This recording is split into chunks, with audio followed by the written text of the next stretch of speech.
In 1867 Kansas, a widow who hadn't spoken in 2 years broke her silence with 3 desperate words that would change 2 broken lives forever.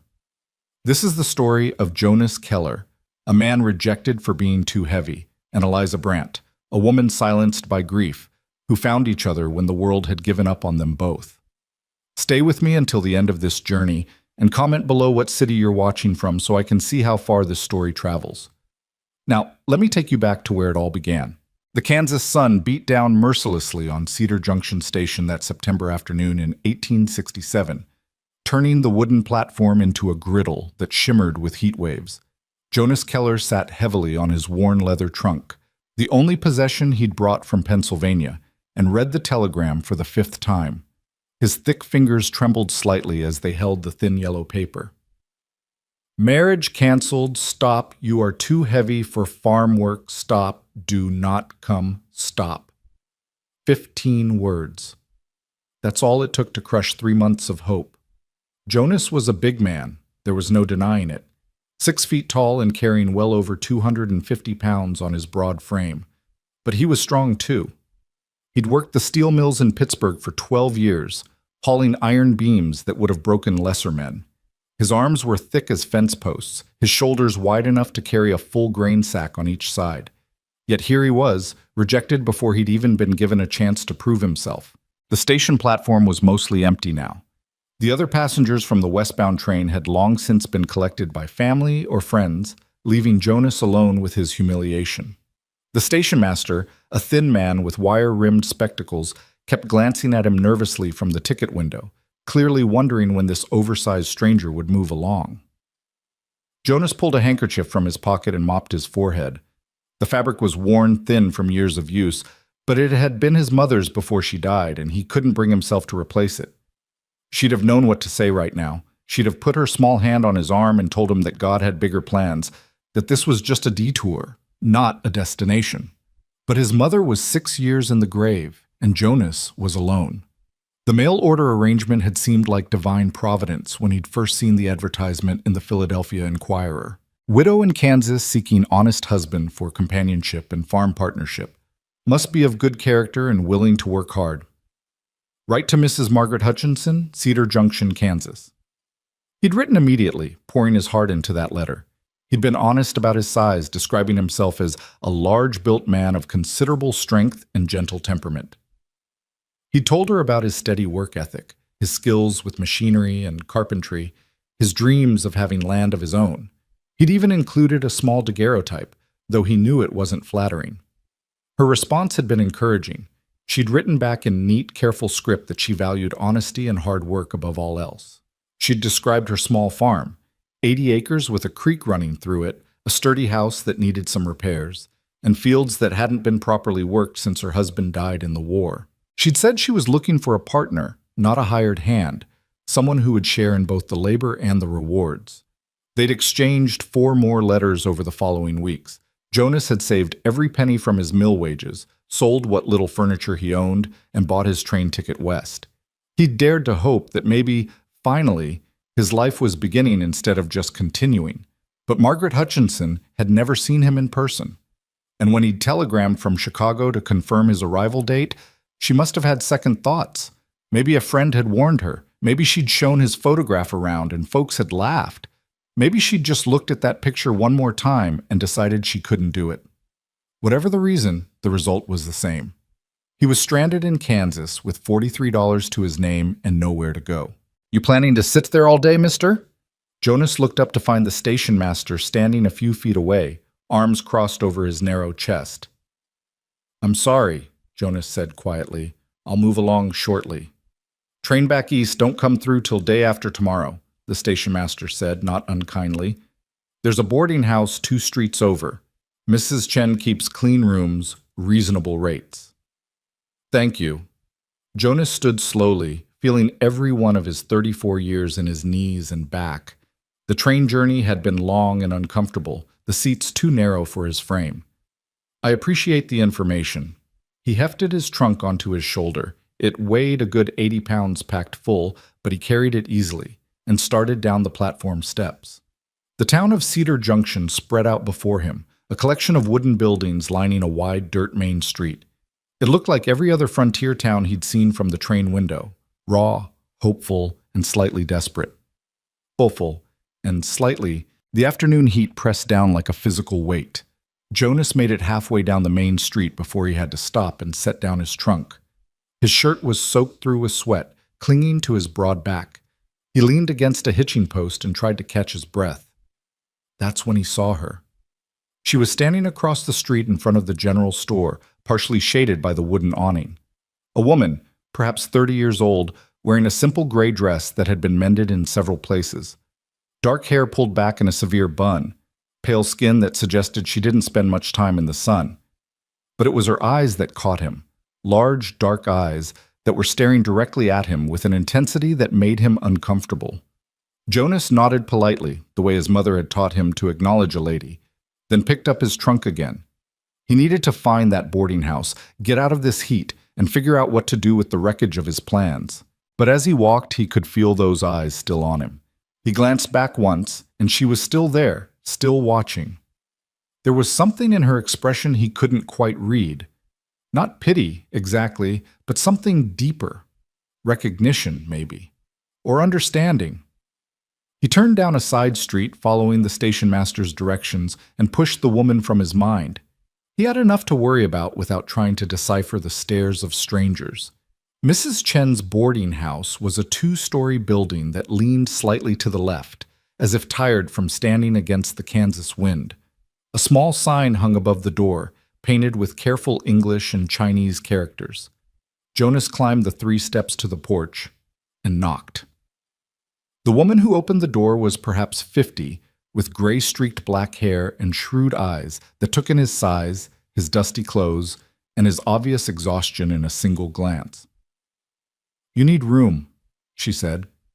It wasn't a question. "Yes, ma'am. For 1 night, maybe 2. The station master said, "I know what he said. He sends everyone here." She stepped back to let him enter.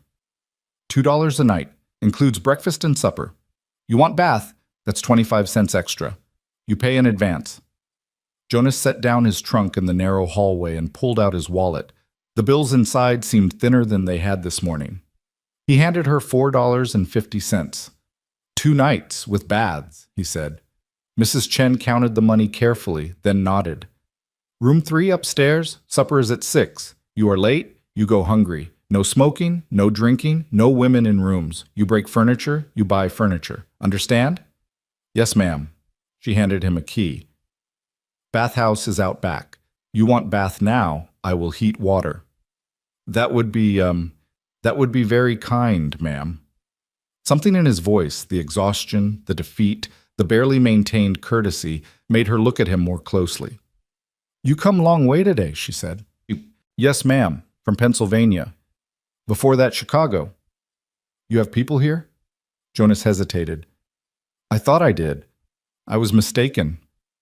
Mrs. Chen nodded slowly, and Jonas saw a flash of understanding in her eyes.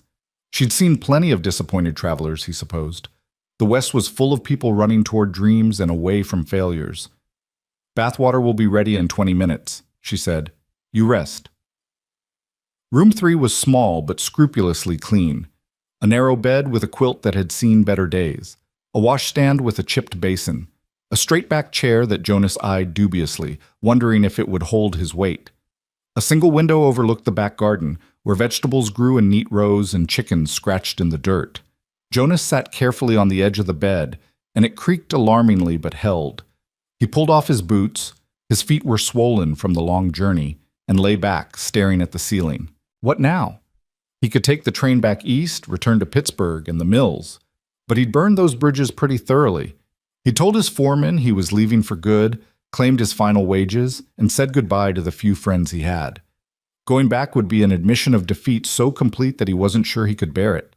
Or he could stay out west, try to find work somewhere else. But doing what? Towns like this didn't need mill workers. They needed farmers, ranchers, men with skills suited to frontier life. Jonas was strong, and he wasn't afraid of hard work, but he didn't know the first thing about growing crops or raising cattle. He must have dozed off, because the next thing he knew, someone was knocking on his door. "Bathwater ready," Mrs. Chen called.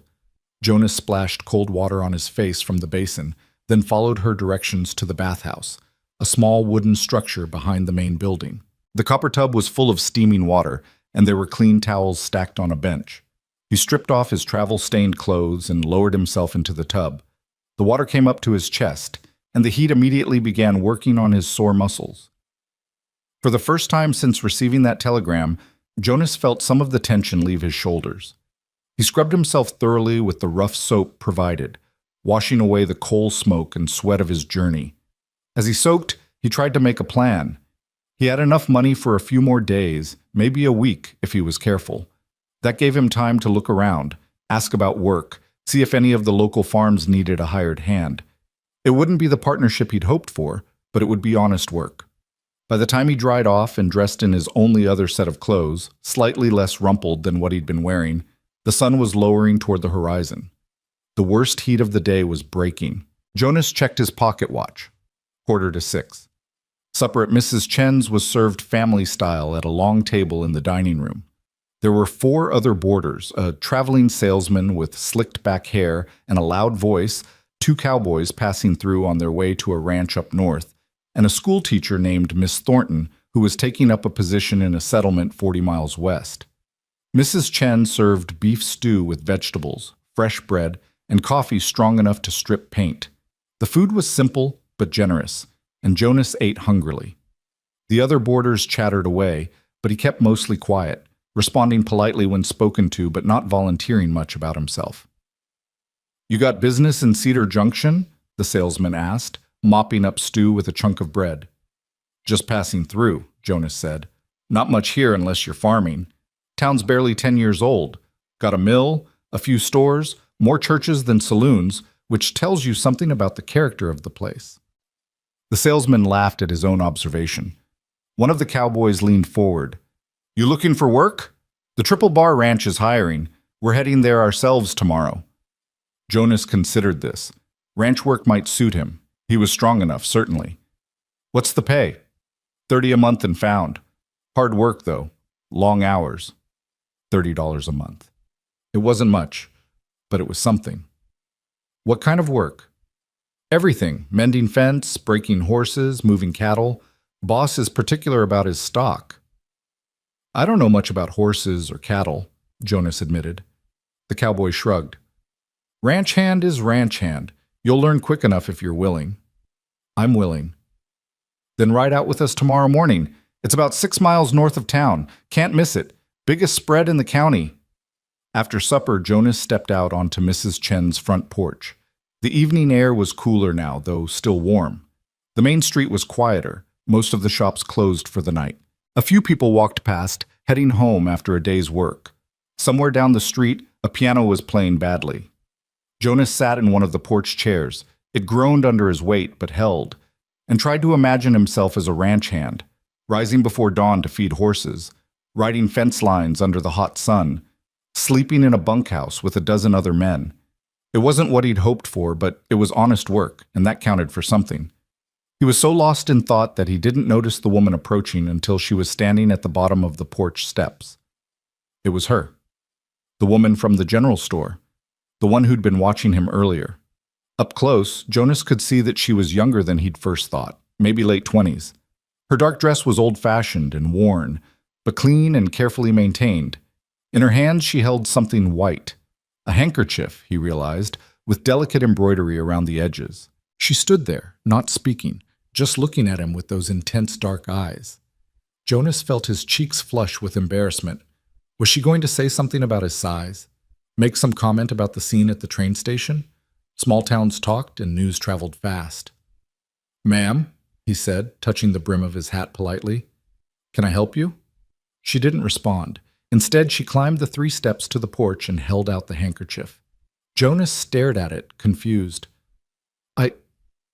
I don't understand." She pressed it into his hand, her fingers cool and small against his palm. Then she did something completely unexpected. She extended her other hand to him, palm up, in a gesture of offering. "Ma'am?" Jonas stood up, thoroughly bewildered now. "What?" But she just kept her hand extended, waiting. There was something in her expression, a quiet determination, a sadness that matched his own, that made Jonas take her hand without quite knowing why. Her grip was firm despite her small size. She looked up at him. She barely came to his shoulder, and for a long moment they stood there in the fading light, connected by their joined hands, and a confusion Jonas couldn't begin to unravel. Then she tugged gently, indicating he should follow. "Ma'am, I can't just... Where are you? Do you need help with something?" She tugged again, more insistently.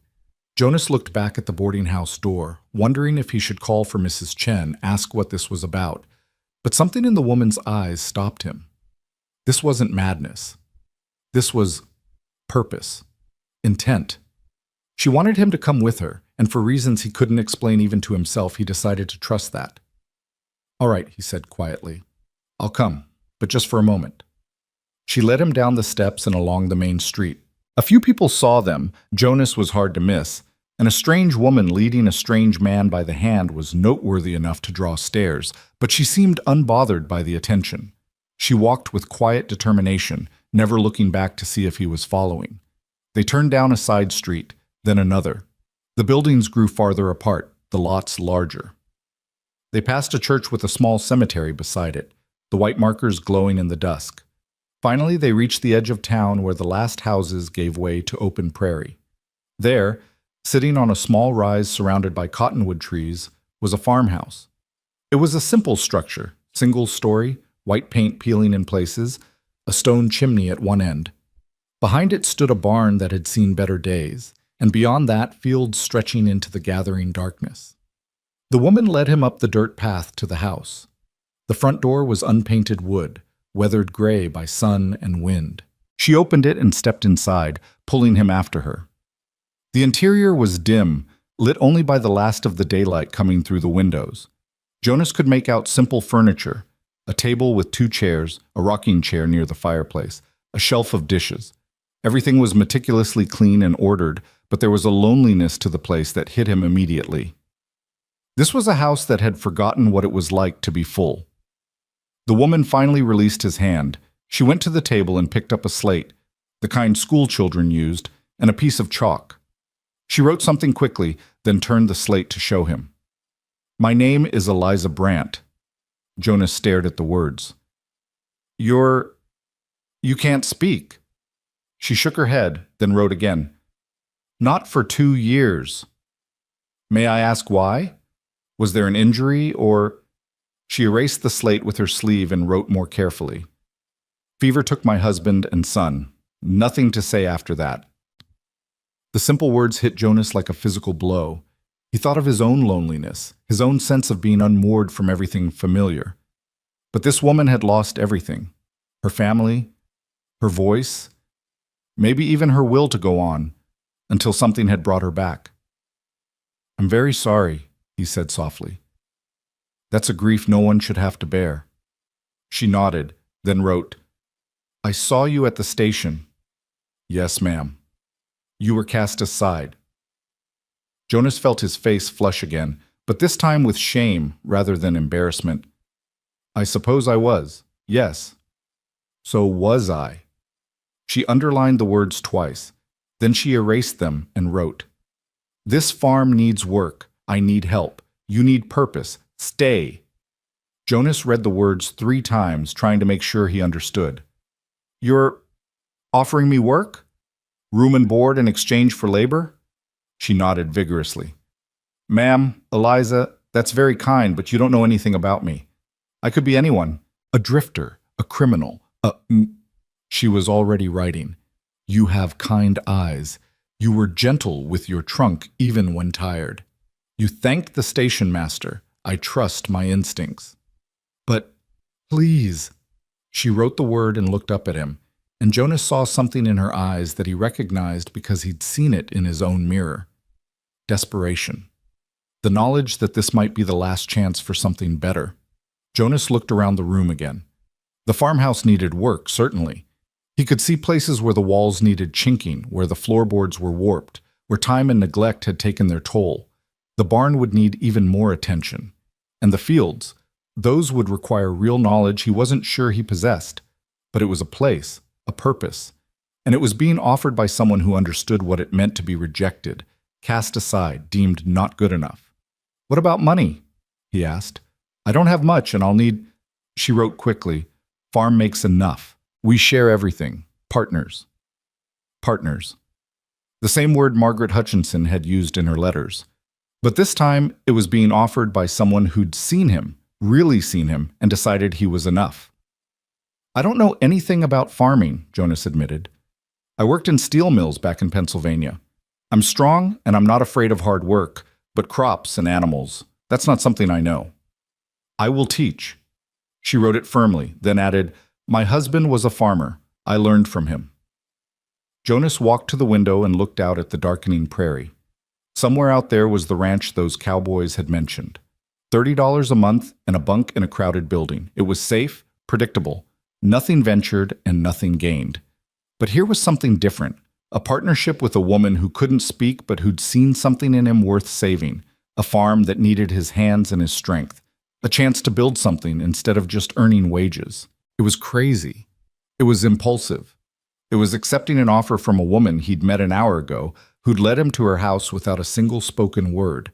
It was also the first time since receiving that telegram that Jonas felt like maybe, just maybe, he wasn't completely unwanted. He turned back to Eliza. She was standing very still, the slate clutched in her hands, waiting for his answer. In the fading light, she looked small and fragile, but there was steel in her spine. This was a woman who'd survived fever and loss and 2 years of silence, and who was now taking a chance on a stranger because her instincts told her to.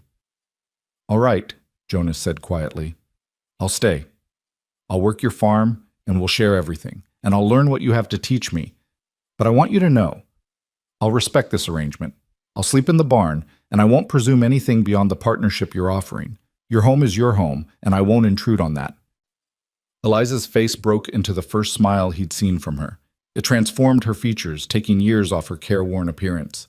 She nodded vigorously, then wrote, "Barn has a room, was for hired man before the war. It's yours." She set down the slate and extended her hand again, this time for a handshake. Jonas took it carefully. His hand engulfed hers completely, and they shook on the arrangement. "I'll need to collect my trunk from Mrs. Chen's," he said, "and I should pay her back for the extra night since I won't be staying." Eliza held up one finger, and went into what must have been a bedroom. She returned with a small purse and pulled out $2, which she handed to him. "I can pay my own debts," Jonas protested. She shook her head firmly and pressed the money into his hand, then wrote, "Partners share everything, including debts." Jonas found himself smiling for the first time that day. "You're a stubborn woman, Eliza Brandt." She smiled back and shrugged. The walk back to Mrs. Chen's took only 10 minutes. Jonas's mind was racing with questions and concerns, but underneath it all was a feeling he barely recognized: hope. Maybe this wouldn't work out. Maybe he was making another mistake, trusting too quickly, building up dreams that would only be shattered. But maybe, just maybe, this was exactly where he was supposed to be. Mrs. Chen raised her eyebrows when Jonas explained that he wouldn't be needing the second night after all. "You find work so quickly?" she asked. "Yes, ma'am, with a local farm." "Which farm?" "The Brandt place." Mrs. Chen's expression changed, softening with what looked like approval. "Eliza Brandt is good woman, quiet woman.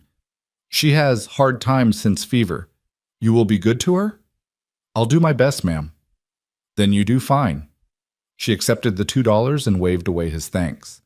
"You come back if you need anything. My door is open." Jonas collected his trunk and carried it through the now dark streets back to the Brandt farm.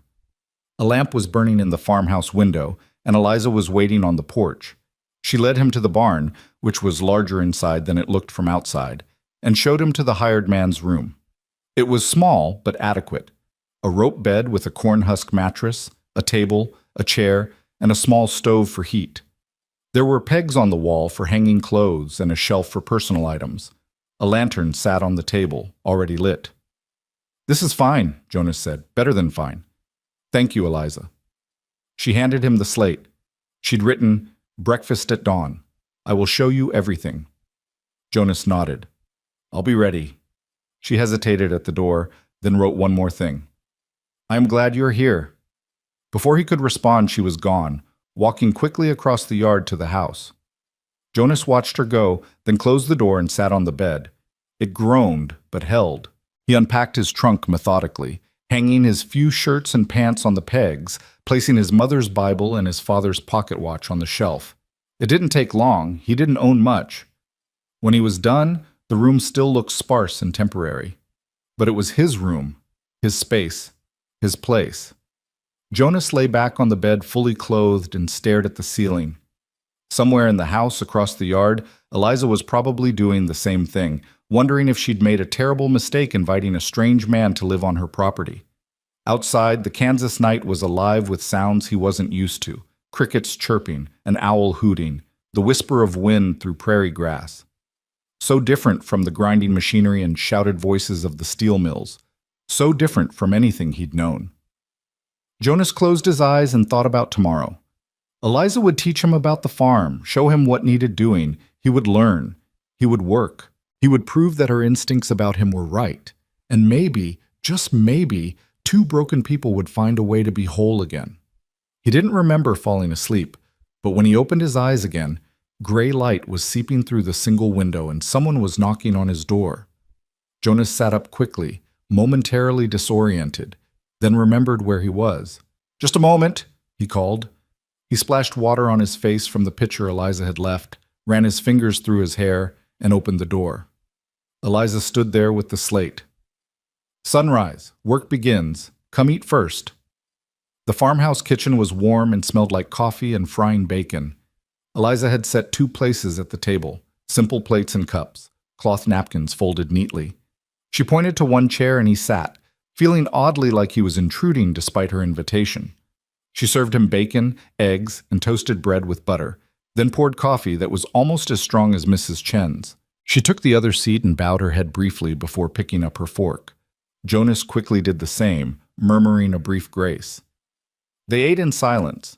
What else could they do? But it wasn't uncomfortable. Eliza glanced at him occasionally, checking to see if he needed anything, refilling his coffee cup when it was empty. Jonas ate slowly, trying not to seem too hungry even though he was ravenous. When they finished, Eliza cleared the plates and wrote on her slate, "First, I show you everything, then we make plan." She led him outside into the cool morning air. The sun was just clearing the horizon, painting the prairie gold and pink. The farm looked different in daylight, bigger, with more potential, but also more need. Eliza walked him through it all methodically, her slate always in hand. The barn needed new boards in several places. The chicken coop was functional but should be expanded. The well pump worked but was getting bulky. The fence around the vegetable garden had posts that were rotting. The fields, 40 acres, were planted with wheat, she wrote, but another 40 were lying fallow for lack of time and help to work them. Jonas took mental notes, calculating what he knew how to do versus what he'd need to learn. The carpentry work on the barn and coop that he could handle. He'd built scaffolding in the mills, worked with wood and nails and basic construction. The pump he'd have to figure out, but machines were machines. The fence posts would need to be replaced before winter, but the fields, those were going to be the real challenge. "When does the wheat get harvested?" he asked. Eliza wrote, "October, 3 weeks." "And you've been doing this yourself? The planting, the tending, everything?" She nodded. Jonas looked at the fields stretching away from the barn, 40 acres of wheat rustling in the morning breeze. He couldn't imagine how she'd managed it alone. The physical labor alone would have been exhausting, never mind the knowledge required. "You're stronger than you look," he said. She smiled and wrote, "Had to be. No choice." They spent the morning walking every inch of the property. Eliza showed him where things were kept: tools in the barn, seed in the storage room, animal feed in the bins. She had 2 milk cows, a dozen chickens, and an old horse named Jasper who looked at Jonas with deep suspicion. "Don't worry," Jonas told the horse. "I don't know what I'm doing either."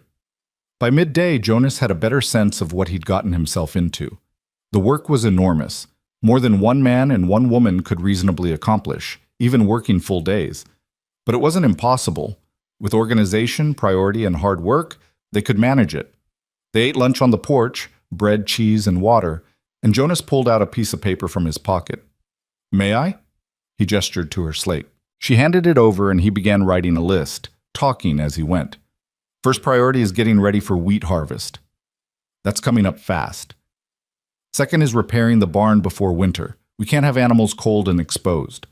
Third is the well pump, because we need water more than anything. Fourth is expanding the chicken coop, because more chickens mean more eggs to sell.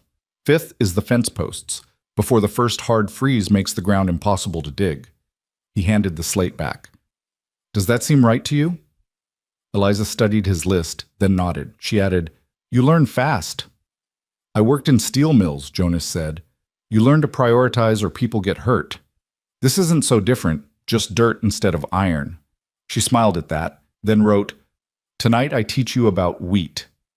That evening, after the animal chores were done and supper eaten, Eliza was a plain but competent cook. She brought out a ledger and showed Jonas how her husband had tracked the farm's finances. Income from wheat sales, eggs, milk, expenses for seed, equipment, supplies.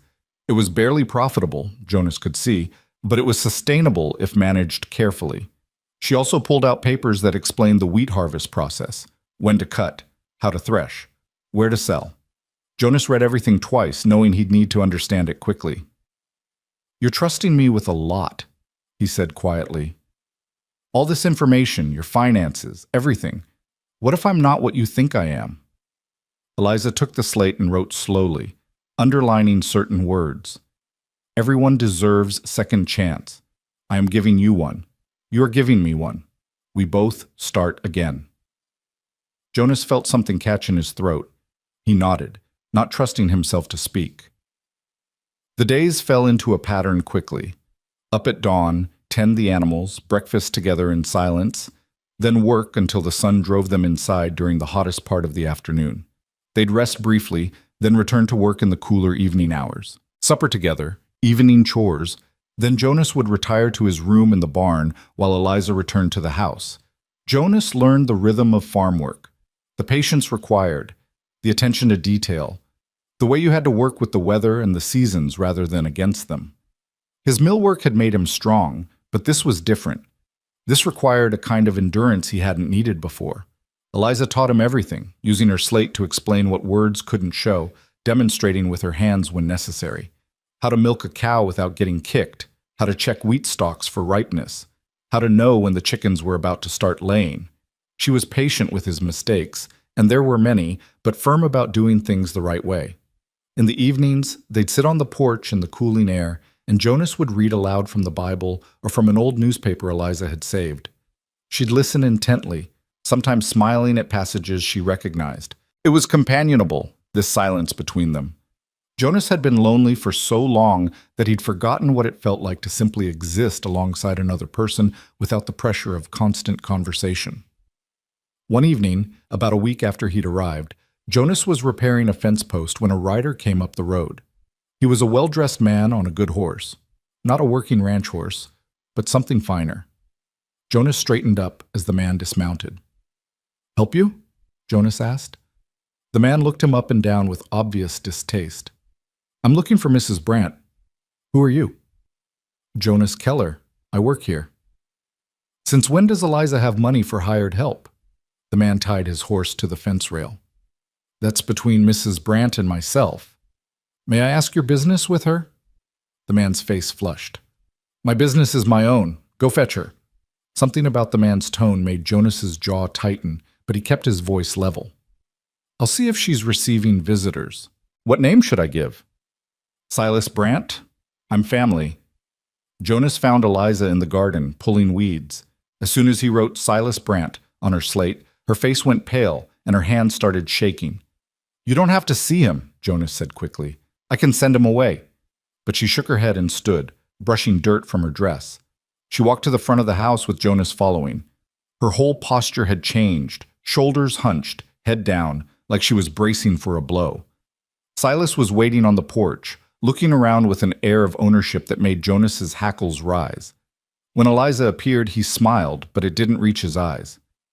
"Eliza, it's been too long." He started to reach for her, but she stepped back. His smile faded. "Still not speaking, I see. That's a shame." Eliza lifted her slate. "What do you want?"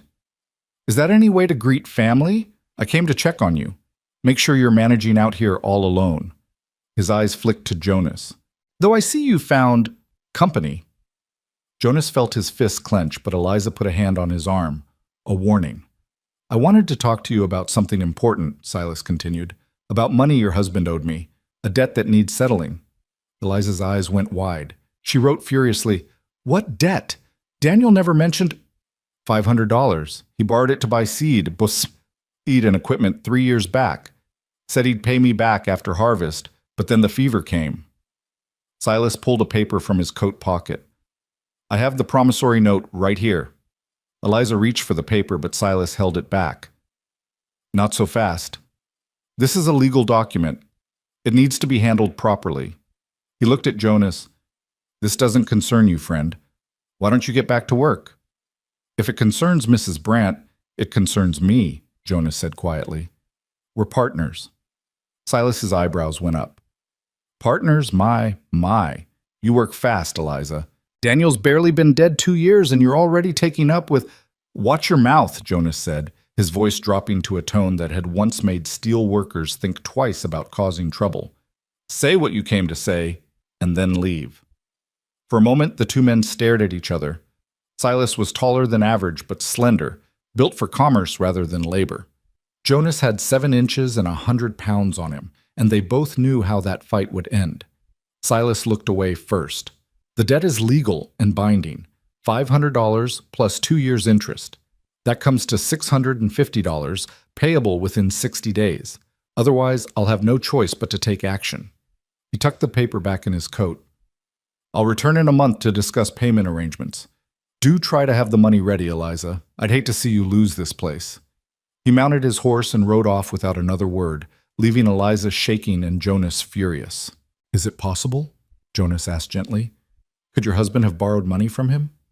Eliza shook her head violently, then wrote with trembling hands, "Daniel and Silas hated each other. Daniel would never borrow from him. Never." "Then the paper is forgery." She underlined it 3 times. "Silas wants my land. He always has." Jonas looked at the road where dust was still settling from Silas's departure. $650 was more money than he'd seen in his entire life. There was no way they could raise that kind of sum, even if the debt was legitimate, which he strongly doubted. "We'll figure this out," he said, though he had no idea how. "We'll find a way." But Eliza was crying now, silent tears running down her cheeks, and Jonas felt helpless against her grief. He wanted to put his arm around her shoulders, offer some comfort, but they weren't family or even friends, really, just 2 people thrown together by circumstance and desperation.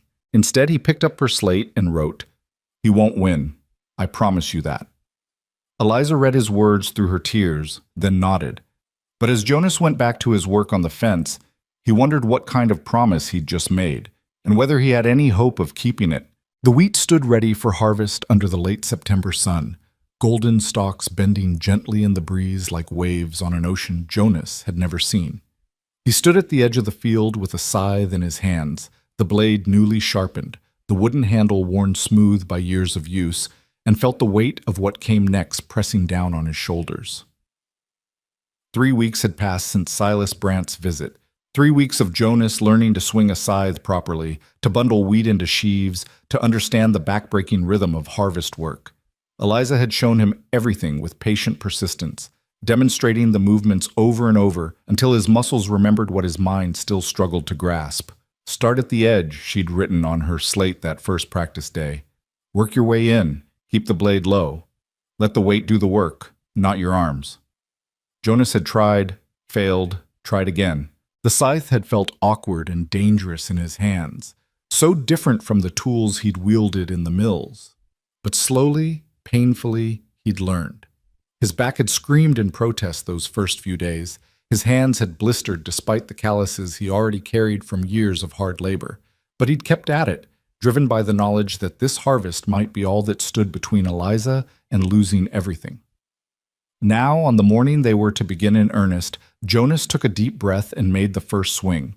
The blade whispered through the stalks, cutting clean and true, and the wheat fell in a satisfying arc.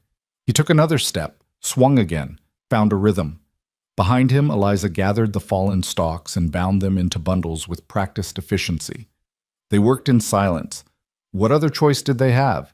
But it was a comfortable silence now, born of shared purpose and mutual respect. Jonas had learned to read Eliza's subtle signals. When she needed him to slow down so she could keep pace with the bundling, when she wanted him to take a water break, when something wasn't quite right with his technique. By midday, they'd made good progress on the first acre, but Jonas could feel exhaustion settling into his bones. The sun hammered down mercilessly, and sweat soaked through his shirt despite the bandana he'd tied around his forehead.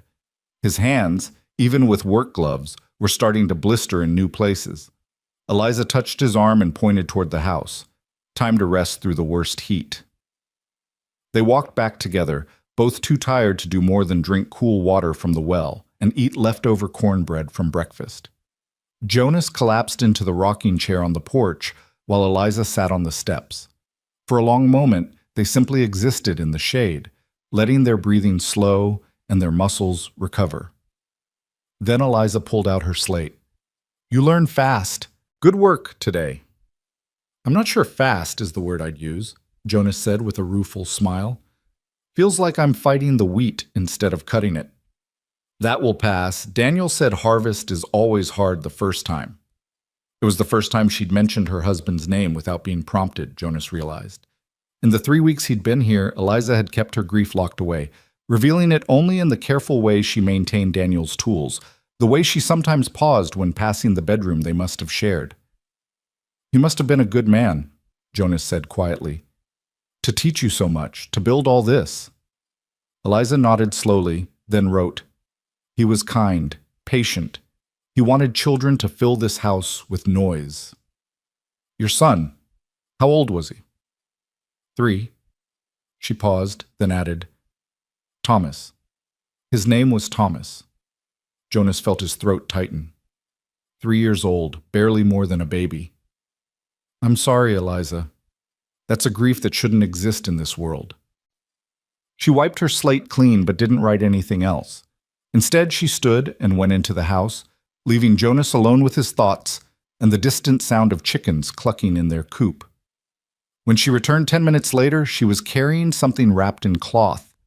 She sat beside Jonas's chair and carefully unfolded the fabric to reveal a small wooden horse, beautifully carved with a flowing mane and lifted front hooves. The craftsmanship was exquisite. "Daniel made this," she wrote, "for Thomas. The boy carried it everywhere." Jonas took the toy carefully, turning it in his large hands. He could see the love in every detail, every carefully smoothed edge designed not to hurt small fingers. He was talented. He was going to teach Thomas to carve. They never had time. She wrapped the horse back up and held it against her chest for a moment before returning it to the house. When she came back out, her eyes were dry, but Jonas could see the effort that composure cost her. They returned to the field in the cooler afternoon air and worked until the sun touched the horizon. By the time they quit for the day, another acre was cut and bundled. At this pace, Jonas calculated, they'd have the entire 40 acres harvested in about 3 weeks, assuming good weather and no disasters. But as they walked back to the barn to tend the animals, Jonas's mind kept returning to Silas Brandt and that supposed debt. $650. It might as well have been $6,000. Even if this harvest was the best Eliza had ever had, it wouldn't come close to covering that amount. After supper, boiled potatoes and salt pork, simple but filling, Jonas sat at the kitchen table while Eliza washed dishes. He pulled out the ledger she'd shown him weeks ago and studied the numbers again, hoping to find something he'd missed. The farm made perhaps $300 in a good year from wheat sales, maybe another $50 from eggs and milk. Against that were expenses for seed, equipment repairs, property taxes, and basic supplies. Eliza had been living on almost nothing, making her clothes last, eating simply, doing without anything that wasn't absolutely necessary. "Eliza," Jonas said carefully, "have you thought about what you'll do if Silas comes back with that promissory note?" She put down the dish she was drying and picked up her slate. "Fight it." "How? Do you have a lawyer?" "No money for lawyers." "Then we need to find another way." Jonas tapped the ledger with his finger. "If the note is a forgery, There might be a way to prove it. Did your husband keep records, letters, anything that might show his financial dealings? Eliza thought for a moment, then nodded. She disappeared into the bedroom and returned with a wooden box. Inside were papers, receipts, correspondence, the deed to the property. She spread them on the table, and together they went through everything carefully. Daniel Brandt had been methodical about record keeping. There were receipts for seed purchases going back 5 years, letters from buyers in Kansas City discussing wheat quality and prices, even notes about crop rotation and soil management.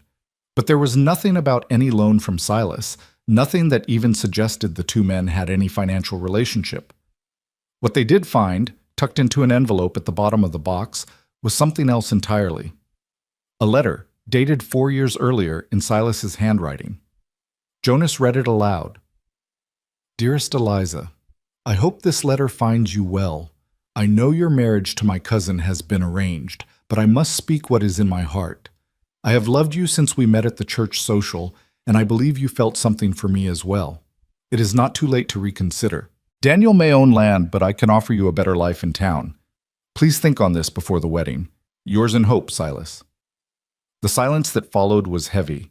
Eliza's face had gone pale, then flushed with anger. She grabbed the slate and wrote furiously, I never encouraged him. I chose Daniel. Silas could not accept it. So this isn't about money at all, Jonas said slowly. It's about revenge. He wants you to lose the farm so you'll have nowhere else to turn. He thinks I will marry him then. He is wrong. Jonas looked at the letter again, his mind racing. This might help us. It establishes a motive for why he'd forge a debt. If we can show he had reason to want Daniel ruined, it weakens his claim. But how do we prove the note is false? That was the question Jonas couldn't answer. He wasn't a lawyer or a lawman. He was just a mill worker turned farmhand who was in over his head and desperate to help the one person who'd shown him kindness when the world had turned its back. The harvest continued through the following week.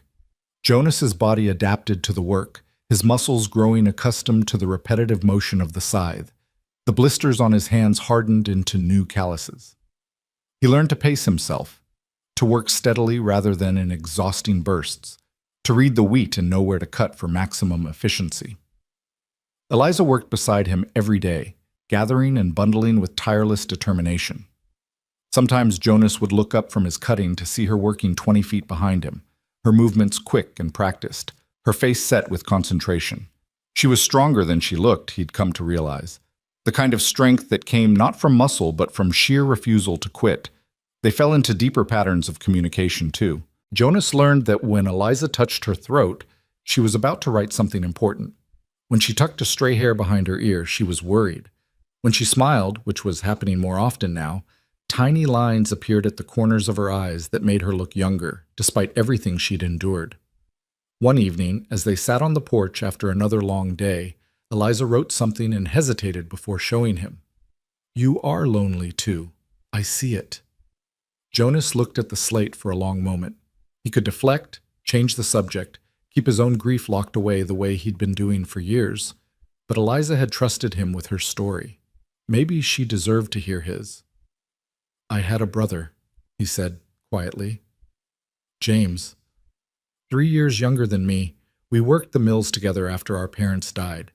He was quick, clever, always saw the solution to problems before anyone else. Jonas paused, the memory sharp even after all these years. There was an accident. A chain broke on a crane, sent a load of iron beams swinging. James pushed me out of the way.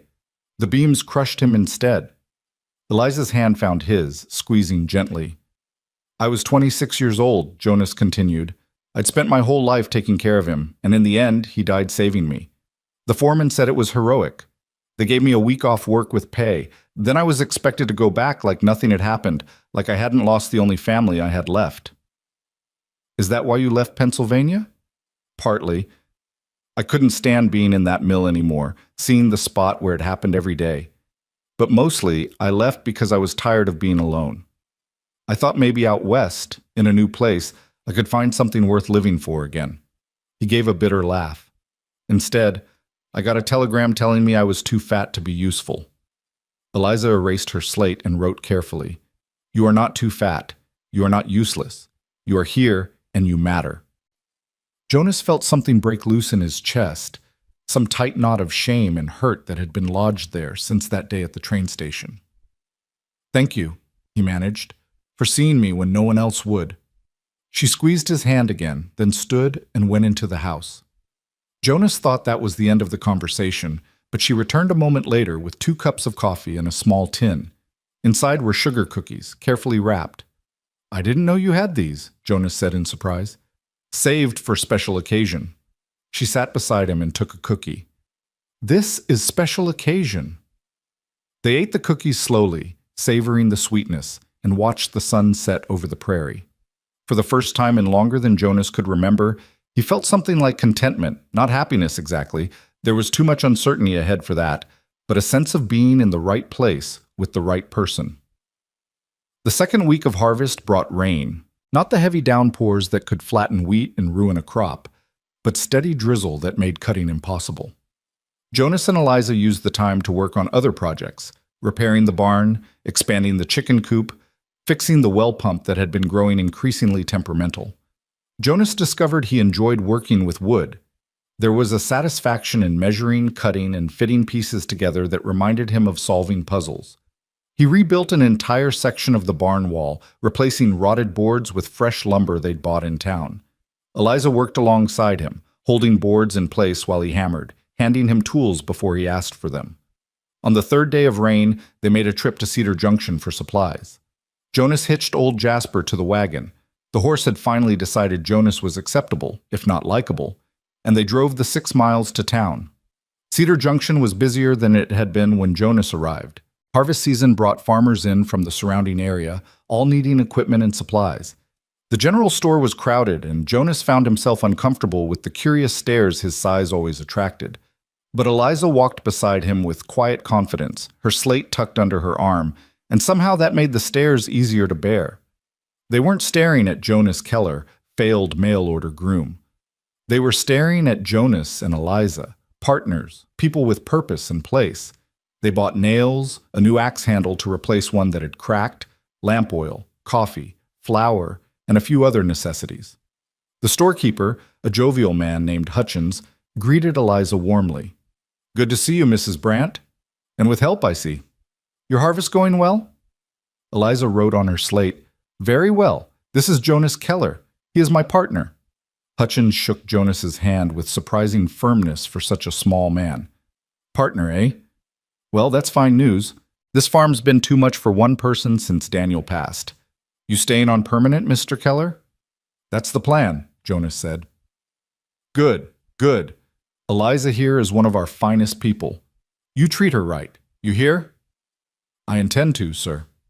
As Hutchins tallied their purchases, Jonas noticed a man watching them from across the store. He was middle-aged, wearing a badge on his vest, the local sheriff, Jonas guessed. The man approached as they were loading their supplies. "Mrs. Brandt," he said, touching his hat brim. "I'm Sheriff Coleman. We haven't officially met, though I've seen you in town." Eliza nodded politely and wrote, "Hello, Sheriff." Coleman's eyes moved to Jonas, assessing. "And you're the new help I've been hearing about. Jonas Keller. I'm Mrs. Brandt's partner in the farm." "Uh-huh." Coleman's tone was neutral, but his eyes were sharp. "You know a man named Silas Brandt?" Jonas felt Eliza stiffen beside him. "I've met him once. Why do you ask?" "He came to see me yesterday. Said he might need to file a claim against Mrs. Brandt here for an unpaid debt. Said there might be trouble if she doesn't pay up." Coleman looked at Eliza. "That true, ma'am? Your husband owe money?" Eliza's hand shook as she wrote, "No debt. Silas is lying." "That's a serious accusation," Coleman said mildly. "You got proof?" "Do you have proof there is a debt?" Eliza wrote back, underlining the words. "Silas says he's got a promissory note, signed and legal. Says he'll bring it to me when it comes time to collect." Coleman shifted his weight. "Look, I don't know what's true here, but if there is a legitimate debt and you can't pay, that's a civil matter. However, if Silas is lying about it, that's fraud, and that's criminal. So I suggest you both get your facts straight before this goes any further." "We will," Jonas said firmly. "And Sheriff, Silas Brandt has been harassing Mrs. Brandt, If he comes around her property again making threats, I'll expect you to do something about it. Coleman's eyebrows went up. That a fact? It is. For a moment, the two men sized each other up. Coleman was probably in his 50s, lean and weathered, with the look of someone who dealt with plenty of trouble in his time. But Jonas had dealt with his share too, and he didn't back down. I'll keep that in mind, Coleman said finally. You folks have a good day now. As they drove the wagon back to the farm, Eliza was quiet even by her standards. Jonas could feel the tension radiating off her. Finally, he pulled Jasper to a stop by the side of the road. Talk to me, he said. Well, write to me. Whatever Silas said to the sheriff, it's got you worried. Eliza's hand shook as she wrote, If sheriff believes Silas, I lose everything. Law will side with a man over a woman who cannot speak. The law is supposed to be blind, Jonas said, though even as he spoke, he knew how naive that sounded. He'd seen enough injustice in his life to know that the law often saw exactly what it wanted to see. I am afraid, Eliza wrote. Silas has money, connections. What do I have? You have the truth, Jonas said, and you have me. I won't let him take this farm from you, Eliza. I swear it. She looked at him with those dark, intense eyes, and Jonas saw the question there. How can you promise that? What power do you have against a man like Silas? He didn't have an answer. Not yet. But he knew one thing with absolute certainty. He would find a way, or he'd die trying. This woman had given him purpose when he had none, a place when he was unwanted. He owed her more than he could ever repay, and he'd be damned if he'd stand by and watch some bitter, vindictive man destroy her life. They drove home in silence, but as they unloaded the wagon, Eliza touched Jonas's arm and wrote, Thank you for standing with me. Always, Jonas said. That's what partners do. The rain stopped the next day, and they returned to the harvest with renewed urgency. Jonas pushed himself harder, cutting wheat from dawn until dusk, barely stopping to rest. His back ached constantly, and his hands bled through the bandages Eliza wrapped them in each morning, but he didn't slow down. They needed every bushel they could harvest, every dollar they could make. It wouldn't be enough to pay off Silas's fake debt, but maybe it would be enough to hire a lawyer to fight back somehow. Eliza tried to make him slow down, writing concerned messages on her slate about exhaustion and injury, but Jonas waved her off. He'd worked 12-hour shifts in the mill's loading iron in temperatures that would kill a weaker man. He could handle cutting wheat, but on the 15th day of harvest, his body finally betrayed him. He was halfway through a row when his back seized up completely, pain shooting through his spine like lightning. The scythe fell from his hands and Jonas dropped to his knees, gasping.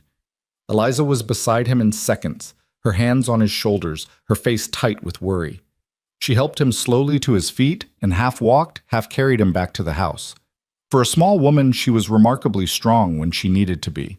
She made him lie face down on the kitchen floor, the bed in the barn was too far, and disappeared into the bedroom. When she returned, she had a bottle of liniment and clean rags. Without ceremony, she pulled up his shirt and began working the medicine into his back with firm, knowing hands. The pain was excruciating at first, but slowly it began to ease. Eliza's hands found the knotted muscles and worked them patiently, ignoring Jonas's occasional gasps. She'd done this before, he realized. For her husband, probably, after long days in the field. When she finally stopped, Jonas's back felt like it was on fire, but the seized-up muscles had loosened. He rolled carefully onto his side and looked up at her.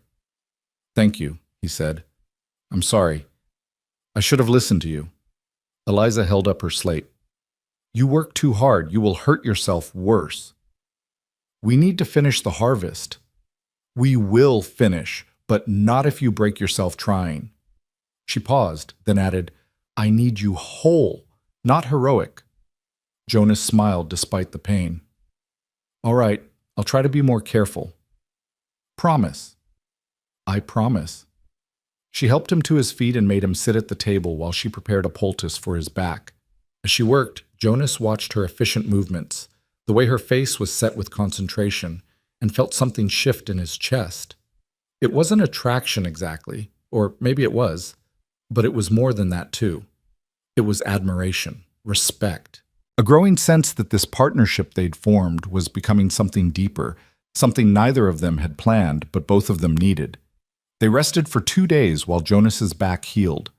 Eliza wouldn't let him do anything more strenuous than feed the chickens, and even then she watched him carefully to make sure he wasn't overdoing it. Jonas chafed at the inactivity, but secretly appreciated the forced rest. His body needed it more than he'd wanted to admit. On the second day, as they sat on the porch in the afternoon shade, a dust cloud appeared on the road. Jonas tensed, thinking it might be Silas returning, but as the rider got closer, he saw it was the sheriff. Coleman dismounted slowly, like a man with bad news he didn't want to deliver. "Mrs. Brandt, Mr. Keller." "Sheriff," Jonas said, standing carefully. His back twinged but held. "What brings you out here?"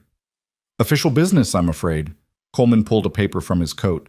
Silas Brandt filed a formal complaint with the county clerk. He's claiming Mrs. Brandt owes him $650 on a promissory note allegedly signed by her late husband. He's demanding payment within 30 days, or he'll petition the court to seize the property in lieu of payment. Eliza grabbed her slate, writing so fast the chalk squeaked. "The note is a forgery." "You got proof of that?" Coleman asked. "Do you have proof it is real?" Silas showed me the note. It's got Daniel Brandt's signature, or what looks like it, dated 3 years ago, witnessed by someone named Jeremiah Hoskins. Coleman looked uncomfortable. "I'm not saying I believe him, ma'am, but the law requires me to deliver this notice. You've got 30 days to either pay the debt or prove it's fraudulent. If you can't do either, a judge will decide." "Who is this Jeremiah Hoskins?" Jonas asked. "Does he live around here?" "Never heard of him," Coleman admitted, which is suspicious in itself. In a county this small, I know most everybody. But a signature on paper is a signature on paper, legally speaking. Jonas felt rage building in his chest. This is a setup. Silas forged that note to steal this farm. You know it, we know it, probably half the county knows it, but he's got money and connections, so the law's going to side with him. "That's not how it works," Coleman said, but his tone suggested he knew Jonas was at least partly right. "Look, I'll do what I can. I'll ask around about this Hoskins fellow, see if anyone knows him. But you two need to get yourselves a lawyer and fight this proper. Don't try to handle it on your own." "We can't afford a lawyer," Jonas said bitterly. "Then you better find a way, because without one you're going to lose." Coleman tipped his hat to Eliza. "I'm sorry, ma'am, I truly am. But I've got to follow the law, even when it stinks." After the sheriff left, Eliza sat on the porch steps and cried silent tears that broke Jonas's heart. He sat beside her, not touching, not speaking, just being present while she grieved for the injustice of it all. Finally, she wiped her eyes and wrote, "I will not marry him. I will burn this farm to the ground first." "It won't come to that," Jonas said, though he had no idea how to prevent it. "We'll find a way. There has to be something we can do." But as the sun set on that bitter day, Jonas couldn't see what that something might be. They were outgunned, outmaneuvered, and out of time. Silas had played his hand perfectly, using the law itself as a weapon against a woman who couldn't even speak in her own defense. That night, Jonas lay awake in his room in the barn, staring at the ceiling and trying to think. There had to be an answer. Some way to prove the note was forged, or to discredit Silas, or to raise the money somehow. $650. It might as well have been $6,000. He thought about the letter they'd found, the one where Silas had confessed his feelings for Eliza. That established motive, but would it be enough? Could they prove that a man who'd been rejected would forge a debt for revenge? Jonas sat up suddenly, his mind racing. The letter was in Silas's handwriting, and the promissory note allegedly had Daniel's signature. If they could get a sample of Daniel's actual handwriting and compare it to the signature on the note, they might be able to prove it was forged. He pulled on his boots and hurried across the yard to the house. A lamp was still burning in the window. Eliza couldn't sleep either, it seemed. Jonas knocked softly, and she opened the door, her slate already in hand. "I think I know how we can prove the note is fake," Jonas said, excitement making him speak faster than usual. "We need samples of Daniel's handwriting, letters he wrote, documents he signed. If we can show that the signature on Silas's note doesn't match your husband's real signature, it proves forgery." Eliza's eyes widened. She grabbed Jonas's arm and pulled him inside, then rushed to the bedroom. She returned with the box of Daniel's papers, and they spread them across the kitchen table. Letters, receipts, a journal Daniel had kept sporadically, all in his handwriting. Jonas examined each one carefully under the lamplight, trying to memorize the way Daniel formed his letters, the specific quirks of his penmanship. "We need to see the promissory note itself," Jonas said. "Compare it directly." "But Silas won't let us near it." Eliza was writing frantically. "Sheriff said it was filed with county clerk, public record. We can see it." Jonas felt hope kindle in his chest. "Then tomorrow, we go to the county seat. We examine that note, we compare the handwriting, and we get proof that Silas is a fraud." But Eliza was frowning now, writing more slowly. "County clerk might not let us, might say we could alter it." She was right. If Silas had thought this through, and Jonas was beginning to realize the man was more cunning than he'd given him credit for, he'd have taken steps to protect the evidence. They'd need a witness, someone official who could verify the comparison without bias. "What about a judge?" Jonas suggested. "Or a lawyer? Someone who could examine both documents and give an official opinion?" "No money for lawyer," Eliza wrote again, frustration evident in the heavy strokes. They sat in silence, the hope that had flared so brightly a moment ago dimming again. Jonas looked at the papers spread across the table, at Daniel's careful handwriting, at the life this man had built and that his widow was fighting desperately to preserve. "There's one other option," Jonas said slowly. "We could confront Silas directly, tell him we know about the forgery, that we have evidence. Maybe he'll back down if he knows we're not going to roll over." Eliza shook her head violently. "Too dangerous. He will know we found letter, might destroy other evidence." "Then what do we do?" Jonas heard the desperation in his own voice. "We can't just sit here and wait for him to take everything from you." Eliza looked at him for a long moment, then wrote something she'd never written before. "I am glad you are here. I could not face this alone." Jonas reached across the table and took her hand, small and work-worn in his large palm. "You're not alone. Whatever happens, we face it together. That's what you told me when I first came here, remember? We both get a second chance." She nodded, squeezing his hand back, and for a moment they just sat there in the lamplight, two damaged people holding on to each other against the darkness pressing in from all sides. Finally, Eliza stood and wrote, "We finish harvest first, then we fight, one battle at a time." It was practical advice, and Jonas knew she was right. The wheat wouldn't wait for their legal troubles to be resolved. They needed every dollar that harvest would bring, needed to see it through before winter made farming impossible. "One battle at a time," Jonas agreed. "Starting tomorrow, we cut wheat like our lives depend on it, because maybe they do." They returned to the harvest at dawn with a renewed sense of urgency, and over the next week Jonas pushed through the lingering pain in his back with grim determination. The scythe became an extension of his arms, the rhythm of cutting as natural as breathing. Eliza worked beside him without complaint, her small frame bending and rising in endless repetition as she gathered and bound the fallen wheat. The weather held, thank God. Clear skies and cool mornings, the kind of autumn days that made Kansas almost bearable. They worked longer hours now, starting before sunrise and continuing until the last light faded from the western horizon. Jonas's hands bled through his gloves, but he wrapped them in fresh bandages each morning and kept going. On the 8th day after Sheriff Coleman's visit, they finished the last row of the 40 acres. Jonas made the final swing of his scythe and stood there breathing hard, sweat dripping from his face despite the cool air. Behind him, Eliza tied off the last bundle and straightened slowly, one hand pressed to the small of her back. They looked at each other across the stubbled field, and something passed between them that didn't need words or slate. They'd done it. Against exhaustion and pain and the weight of Silas's threat hanging over everything, they'd brought in the harvest. Jonas walked back to where Eliza stood and extended his hand. She took it, and they shook, formal and solemn, sealing what they'd accomplished together. Then Eliza did something unexpected.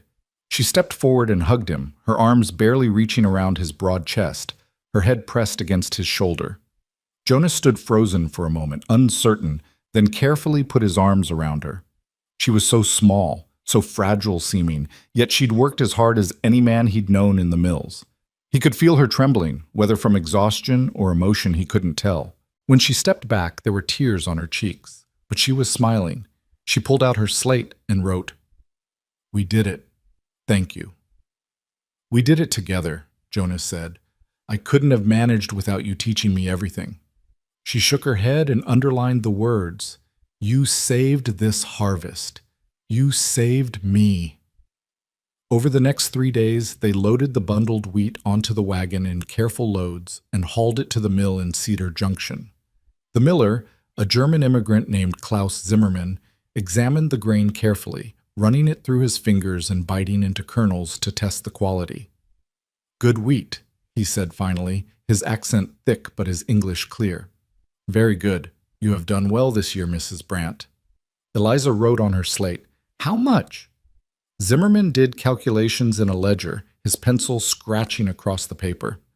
For the full harvest, I can give you $275. Jonas felt his heart sink. It was a fair price, probably even generous, but it was nowhere near the $650 Silas was demanding. Still, it was more money than Jonas had seen in one place in years. We'll take it, Jonas said when Eliza looked to him for confirmation. Zimmerman counted out the money in bills and coins, and Eliza tucked it carefully into the small purse she carried. As they drove the wagon back toward the farm, Jonas tried to calculate their options. $275 from the wheat, maybe another $30 from selling eggs and milk over the next month. That gave them $300, maybe $320 if they were lucky. Not even half of what Silas was demanding. They were halfway home when Jonas pulled Jasper to a stop again. Eliza looked at him questioningly. We need to talk about what happens if we can't raise the money, Jonas said. I know you don't want to think about it, but we need a plan. Eliza's jaw tightened, but she pulled out her slate. I will not give him this farm. I know, but if the judge sides with Silas, you might not have a choice. Jonas took a deep breath. Unless we can prove the note is forged before the 30 days are up, that means we need to go to the county seat, examine that document, and find proof it's fake. When? Soon as possible, tomorrow, if we can manage it. Eliza nodded slowly, then wrote, County seat is 2 days' ride. We would need to stay overnight. Jonas hadn't thought about that. 2 days there, at least 1 day to handle the business, 2 days back. 5 days total, maybe more. And the cost of staying in a boarding house, feeding themselves and the horse, money they could barely afford to spend. But what choice did they have? Then that's what we'll do, Jonas said. We'll leave the day after tomorrow. That gives us time to prepare, make sure the animals are cared for while we're gone. That evening, Jonas walked to the neighboring farm to ask if they'd watch over Eliza's livestock while they were away. The Hendersons were an older couple who'd been kind to Eliza since Daniel's death, bringing her food occasionally and checking on her through the worst of her grief.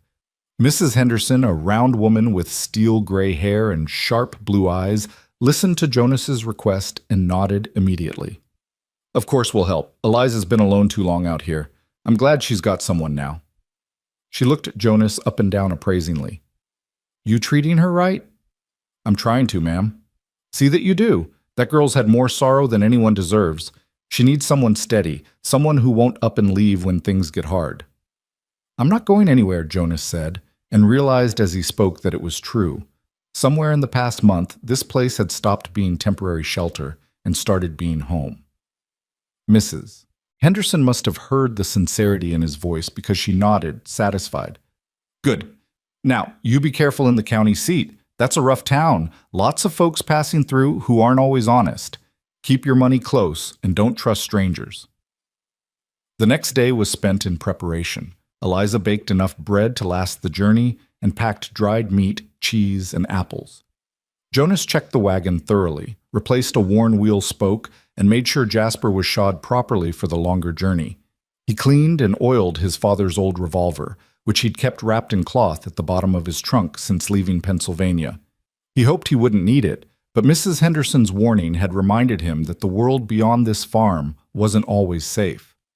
That night, as they ate supper together, Eliza wrote something on her slate and hesitated before showing it to him. I am afraid of what we will find. Me too, Jonas admitted, but not knowing is worse. At least if we see the note, we'll know what we're really dealing with. What if it looks real? What if Silas was clever enough to forge it perfectly? It was a fear Jonas had been trying not to think about. Then we find another way. We talk to people who knew your husband, get them to testify about his character. We show that judge the letter where Silas confessed his feelings for you. We make sure everyone understands this isn't about debt, it's about revenge." Eliza looked at him steadily, then wrote, "You have more faith in justice than I do." "Maybe," Jonas said, "but I have faith in the truth. And the truth is that your husband never borrowed money from Silas, that note is a forgery, and we're going to prove it." They left before dawn the next morning, the wagon packed with their supplies, and the precious envelope containing samples of Daniel's handwriting. The road to the county seat was rough, more of a track than a proper road in places, winding through prairie grass that brushed against the wagon wheels. Jonas drove while Eliza sat beside him, occasionally pointing out landmarks or writing notes about which turns to take. The landscape was beautiful in its own stark way, endless rolling hills covered in autumn gold grass, stands of cottonwoods marking where creeks cut through the prairie. They stopped for lunch beside a small stream, letting Jasper drink and rest while they ate bread and cheese in the shade. The day was warm despite the season, and Jonas could feel sweat soaking his shirt. Eliza looked tired too, dust coating her dark dress, but she seemed determined to push through. As they prepared to continue, Jonas noticed a rider approaching from the direction they'd come. He tensed, one hand moving instinctively toward where he'd stowed his revolver under the wagon seat. But as the rider got closer, Jonas recognized him. It was one of the cowboys he'd met that first night at Mrs. Chen's boarding house, the one who'd offered him work at the Triple Bar Ranch. "Well, I'll be," the cowboy said, reining in his horse. "Didn't expect to see you out here, Keller. Thought you were working Mrs. Brandt's farm." "I am," Jonas said carefully. "We're heading to the county seat on business." The cowboy looked at Eliza and touched his hat brim respectfully. "Ma'am, name's Tom Holloway. I met your partner here his first day in Cedar Junction." He turned back to Jonas. "You ever change your mind about ranch work? Offer still stands. Boss could use a man your size." "I appreciate that, but I'm settled where I am." "Fair enough." Holloway started to ride on, then paused. "Say, you folks be careful on this road. There's been some trouble lately. Couple of wagons got stopped by men claiming to be toll collectors, took money and supplies at gunpoint." Jonas felt his jaw tighten. "How recently?" "Last one was 3 days ago, about 10 miles shy of the county seat. Sheriff there knows about it, but hasn't caught anyone yet. Just keep your eyes open and don't stop for strangers." After Holloway rode off, Jonas checked the revolver again, making sure it was loaded and ready. Eliza watched him, her face pale, but she didn't write anything. What was there to say? They had to make this journey, dangerous or not. They continued through the afternoon, Jonas scanning the horizon constantly for any sign of trouble. The land grew hillier as they traveled, with more trees and rocky outcroppings where someone could hide. Every time the road curved or passed through a narrow defile, Jonas felt his muscles tense. But the day passed without incident, and by late afternoon they reached a small settlement called Millbrook, about halfway to the county seat. It was barely more than a dozen buildings clustered around a crossroads, but there was a stable and a boarding house. The boarding house was run by a thin, suspicious-looking man who took Jonas's money without comment and showed them to 2 small rooms on the second floor. The accommodations were rough, the mattresses thin and the walls paper-thin, but it was better than sleeping in the wagon. Jonas made sure Eliza's room had a lock on the door before he retired to his own. He lay awake for a long time, listening to the sounds of the settlement, the distant laughter from what must have been a saloon, the barking of dogs. His mind kept circling back to what they'd find tomorrow at the county clerk's office. What if Silas had been clever enough to forge Daniel's signature perfectly? What if there was no way to prove the note was fake? What then? They'd lose the farm. Eliza would lose everything Daniel had built, everything she'd fought to preserve through 2 years of grief and loneliness, and Jonas would be cast adrift again, unwanted and purposeless. No. He couldn't let himself think that way. They'd come this far. They'd find a way. The next morning dawned gray and threatening rain. They ate a hurried breakfast of fried eggs and hard biscuits, then continued their journey. The road was busier now as they got closer to the county seat, with other wagons and riders heading in both directions. By mid-afternoon, the town appeared on the horizon. It was bigger than Cedar Junction, maybe 3 times the size, with actual streets laid out in a grid and buildings made of brick instead of just wood. The county courthouse stood at the center, a 2-story structure with white columns that looked almost elegant despite the dust coating everything. Jonas drove the wagon to a stable near the courthouse and arranged for Jasper to be cared for. Then he and Eliza walked to the clerk's office, Jonas carrying the envelope with Daniel's papers. The county clerk was a fastidious man with wire-rimmed spectacles and ink-stained fingers. His nameplate read, Augustus Finch. He looked up from his ledger as they entered, his expression professionally neutral. "Help you?" he asked. "We need to examine a document," Jonas said. "A promissory note filed by Silas Brandt against the estate of Daniel Brandt." Finch's expression didn't change, but something flickered in his eyes. Recognition, maybe. "That filing is a matter of public record. However, the original document remains sealed pending the court hearing. I can show you a certified copy." "We need to see the original," Jonas insisted. "We believe it may be fraudulent." "That's a serious allegation, Mr. Keller. Jonas Keller. This is Mrs. Eliza Brandt, Daniel Brandt's widow." Finch looked at Eliza, who pulled out her slate and wrote, "I need to see my husband's alleged signature." "I understand your concern, ma'am, but I can't allow the original to be handled except under court supervision. However, the certified copy is an exact reproduction. If there are irregularities, they'll be visible there." It wasn't ideal, but it was better than nothing. "May we see the copy, then?" Finch disappeared into a back room and returned with a folder. He laid it on the counter and opened it carefully. Inside was a single sheet of paper covered in neat handwriting. Jonas leaned forward, his heart pounding. The note read, "I, Daniel Brandt, acknowledge receipts of $500 from Silas Brandt on this date, July 15th, 1864. I promise to repay this sum with 5% annual interest within 2 years. Signed, Daniel Brandt. Witnessed by Jeremiah Hoskins." Below the text were 2 signatures. One, presumably Daniel's, was a flowing script with distinctive loops on the capital letters. The other, Jeremiah Hoskins, was more cramped and angular. Jonas pulled out the envelope and carefully extracted several of Daniel's letters. He laid them beside the promissory note and compared the signatures. His heart sank. They looked identical. The same flowing script, the same loops, the same pressure on the pen. If it was a forgery, it was masterfully done. Beside him, Eliza was staring at the documents, her face pale. She pulled out her slate with trembling hands. "That is not Daniel's signature."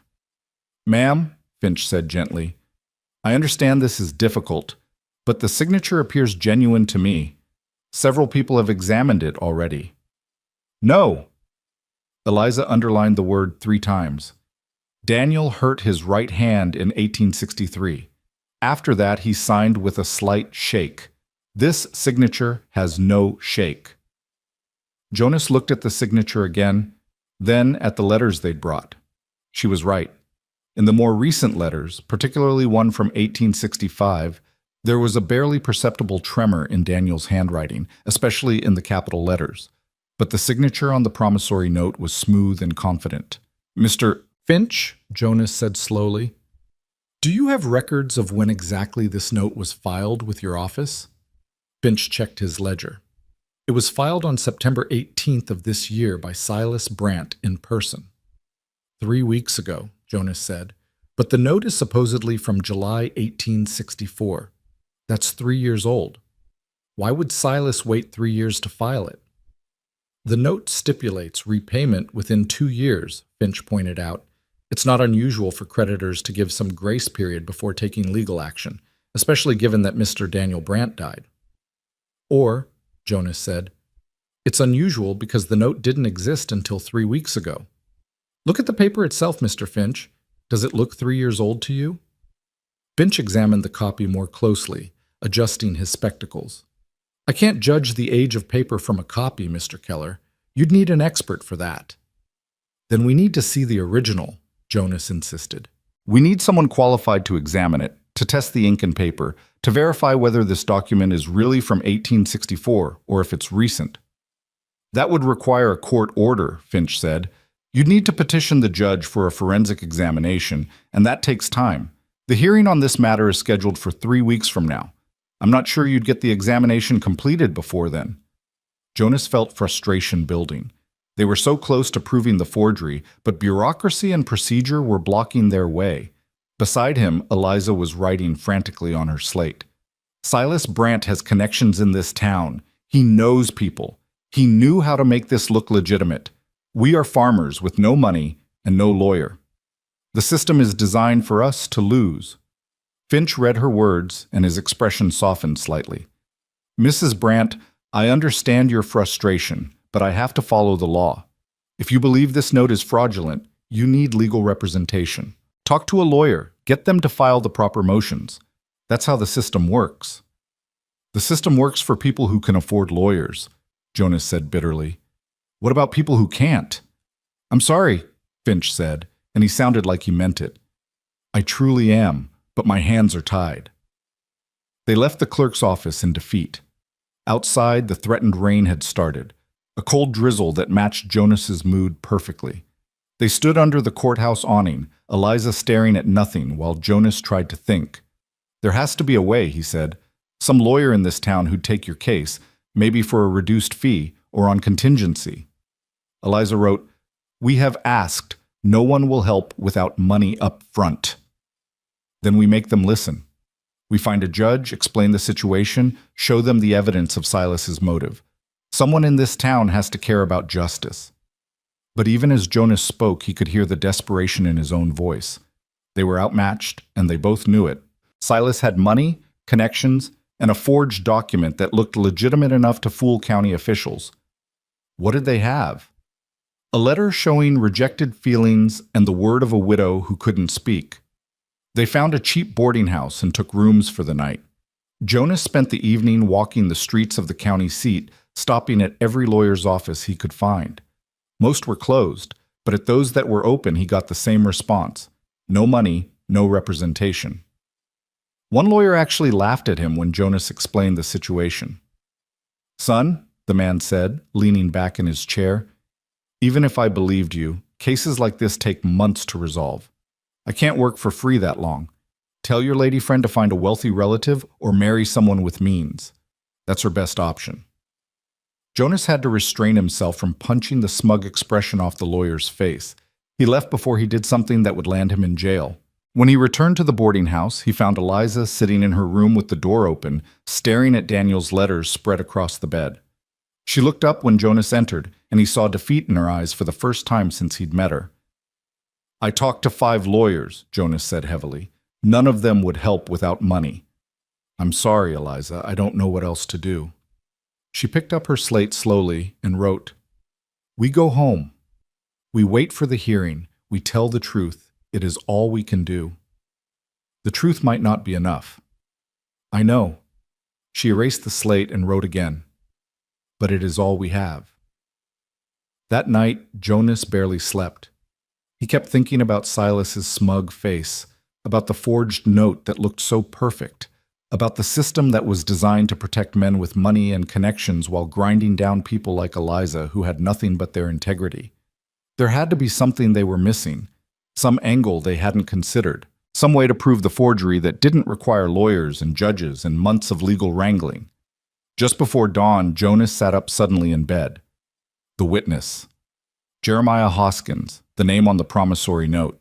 If Hoskins was real and had actually witnessed the loan, then maybe the note was legitimate and they were wrong. But if Hoskins didn't exist, or if he existed but denied ever witnessing such a transaction, that would prove the note was forged.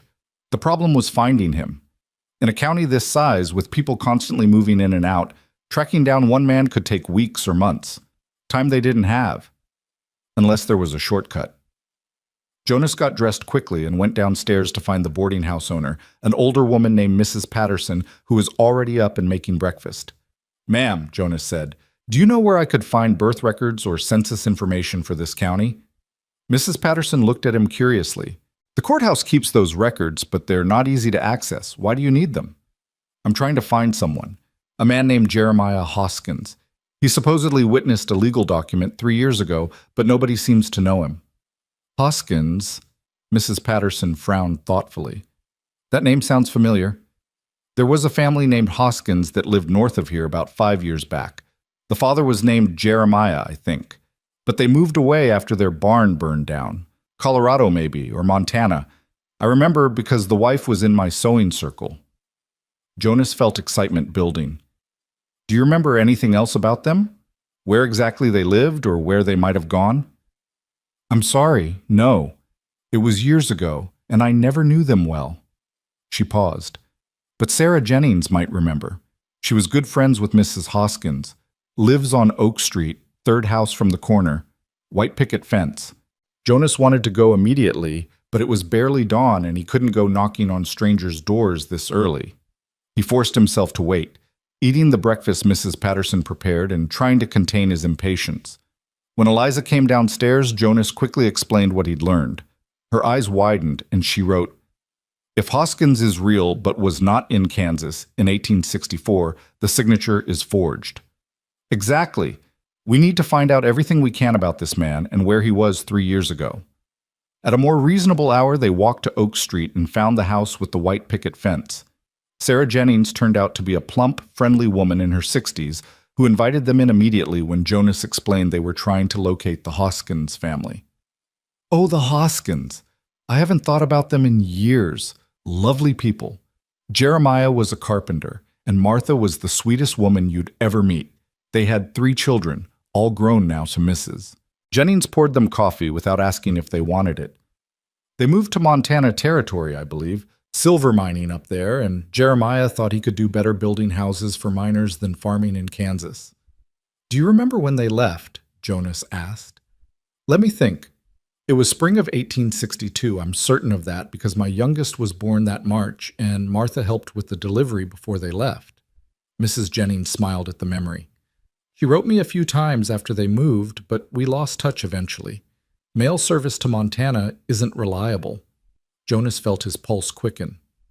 So Jeremiah Hoskins left Kansas in 1862 and didn't return?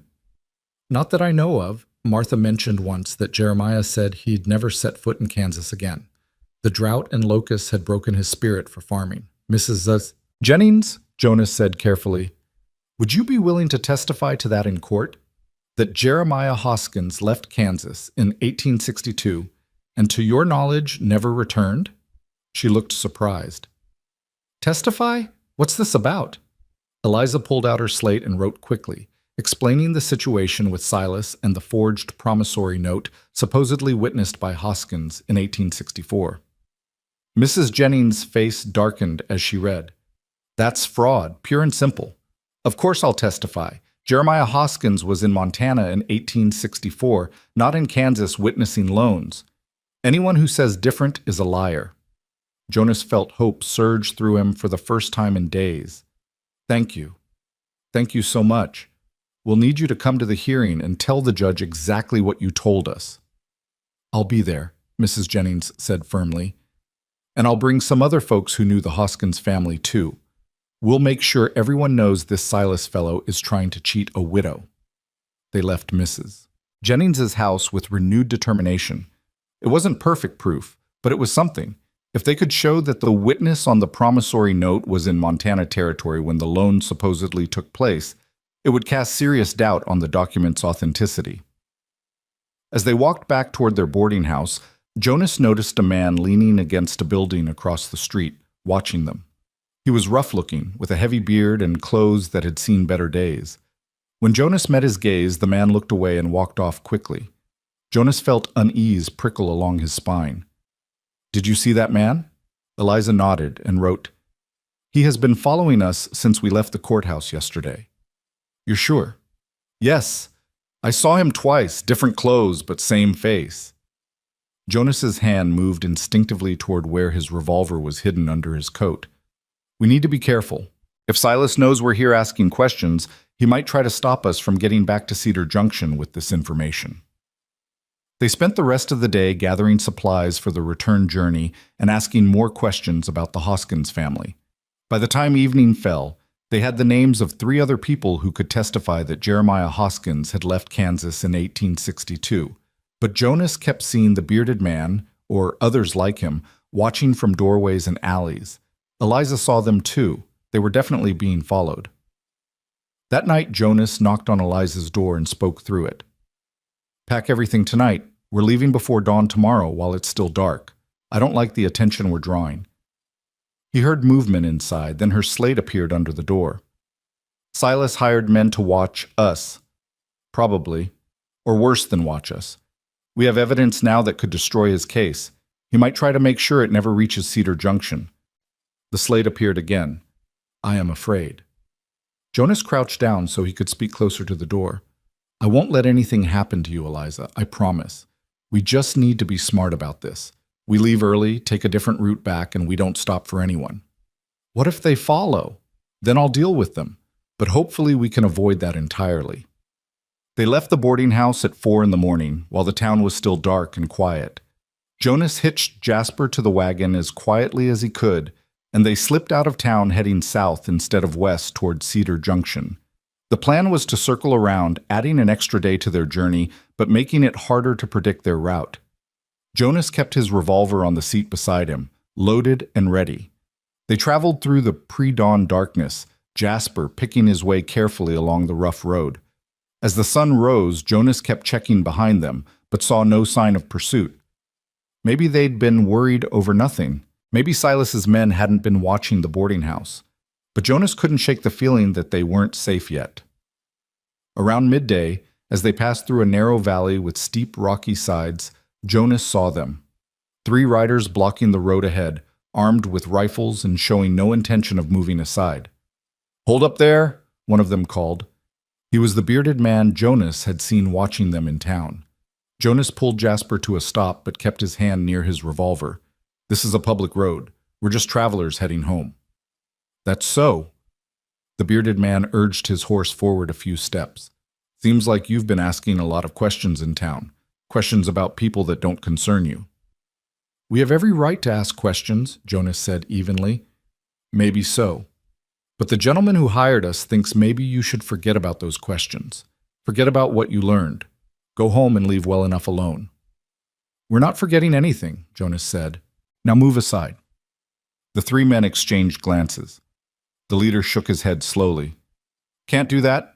We've got instructions. You turn around, go back to town, and take the train back to wherever you came from. The lady can do what she wants, but you're done helping her. Understand?" "No," Jonas said simply. "We're going home. You can move or you can get hurt. Your choice." The bearded man laughed. "Big talk from one man with a woman to protect. There's 3 of us and we're armed. You think you can—" Jonas didn't let him finish. In one smooth motion, he pulled the revolver and fired a shot that kicked up dirt directly in front of the leader's horse. The animal reared, nearly throwing its rider, and the other 2 horses danced nervously. "Next shot goes into flesh," Jonas said calmly. "I don't care if it's horse or man. Now move." For a long moment, nobody moved. The 3 men stared at Jonas, reassessing. He was bigger than any of them, and the steadiness of his hand on the revolver suggested he knew how to use it. Finally, the bearded man backed his horse off the road. "This isn't over. Mr. Brandt paid us good money to make sure you don't interfere." "Mr. Brandt is a fraud and a coward," Jonas said, "and you're working for him, which makes you both. Now get out of our way."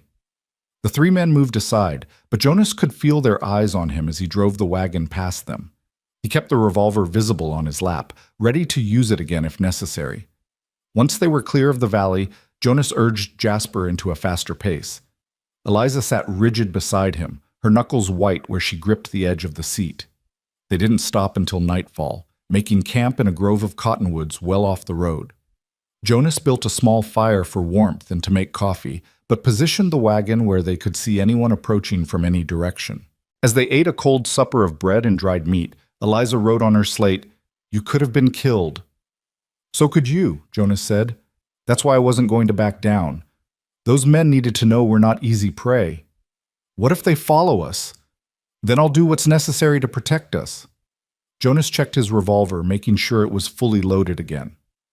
"Eliza, I need you to understand something. I'm not going to let Silas take your farm. I'm not going to let his hired thugs intimidate us. We have evidence now that could prove he's lying, and we're going to get that evidence to Cedar Junction no matter what." She looked at him for a long moment in the firelight, then wrote, "Why do you care so much? This is not your fight." "Yes, it is," Jonas said quietly. You made it my fight when you took me in, when you gave me a second chance, when you trusted me with your home and your grief. This isn't just your farm anymore, Eliza. It's ours.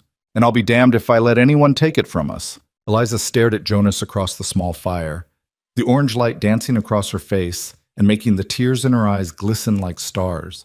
She wrote something on her slate, erased it, then wrote again. Finally, she turned it to show him. Ours. Just one word, but it carried the weight of everything unspoken between them. Jonas nodded, feeling something shift and settle in his chest, like a puzzle piece finally finding its proper place. They took turns keeping watch that night. Jonas insisted Eliza sleep in the wagon while he sat with his back against a tree, revolver in his lap, listening to every sound the prairie made in darkness. Coyotes howled in the distance. An owl called from somewhere overhead. The wind rustled through the cottonwood leaves with a sound like whispered secrets. Around midnight, Eliza appeared beside him, wrapped in a blanket. She couldn't sleep either, apparently. She sat down next to him and they shared the watch in silence. Two people bound together by circumstance and determination and something neither of them was quite ready to name. When dawn finally broke, they ate a quick breakfast of leftover bread and coffee, then continued their journey. Jonas chose routes that kept them away from the main roads, following cattle trails and creek beds when he could find them. It added time to the journey but made them harder to track. By late afternoon of the third day, they finally saw Cedar Junction in the distance. Jonas felt tension he hadn't realized he was carrying drain from his shoulders. They'd made it. They had evidence that could save the farm, and they'd gotten home safely despite Silas's attempts to stop them. But as they drew closer to town, Jonas noticed something wrong. Smoke was rising from the direction of Eliza's farm, thick and dark against the autumn sky. No, he breathed, urging Jasper faster. The old horse responded as best he could, breaking into a trot that made the wagon bounce and rattle. Eliza had seen the smoke, too. Her face had gone white, and she gripped the wagon seat so hard Jonas thought she might break the wood. They reached the turnoff to the farm, and Jonas drove Jasper at a dangerous pace up the rutted path. As they crested the rise, they could see it clearly now. The barn was engulfed in flames, fire pouring from the windows and licking at the roof. Black smoke billowed into the sky. Jonas pulled the wagon to a halt near the house and jumped down, Eliza right behind him. The heat from the fire was intense even from 50 feet away. Through the roar of the flames, Jonas could hear the panicked sounds of animals inside. "The livestock!" Jonas shouted. He ran toward the barn door, but the heat drove him back. The main entrance was completely blocked by fire. Eliza grabbed his arm, pointing frantically toward the side of the barn. There was a smaller door there, not yet consumed by flames. Jonas ran to it and kicked it open. Smoke poured out, making him cough and his eyes water. He pulled his shirt up over his mouth and nose and plunged inside. The smoke was so thick he could barely see, but he could hear the cows bellowing in terror and Jasper's panicked neighing. The horse was still hitched to the wagon outside, but the two milk cows were in their stalls, and Jonas's small room at the back of the barn held everything he owned. He stumbled through the smoke toward the cow stalls, feeling his way along the wall. His lungs burned and his eyes streamed tears. The heat was increasing by the second as the fire spread. He found the first stall and fumbled with the latch, finally getting it open. The cow bolted past him toward the door. The second cow was harder to reach. Part of the roof had collapsed between Jonas and the stall, and flames were climbing the support posts.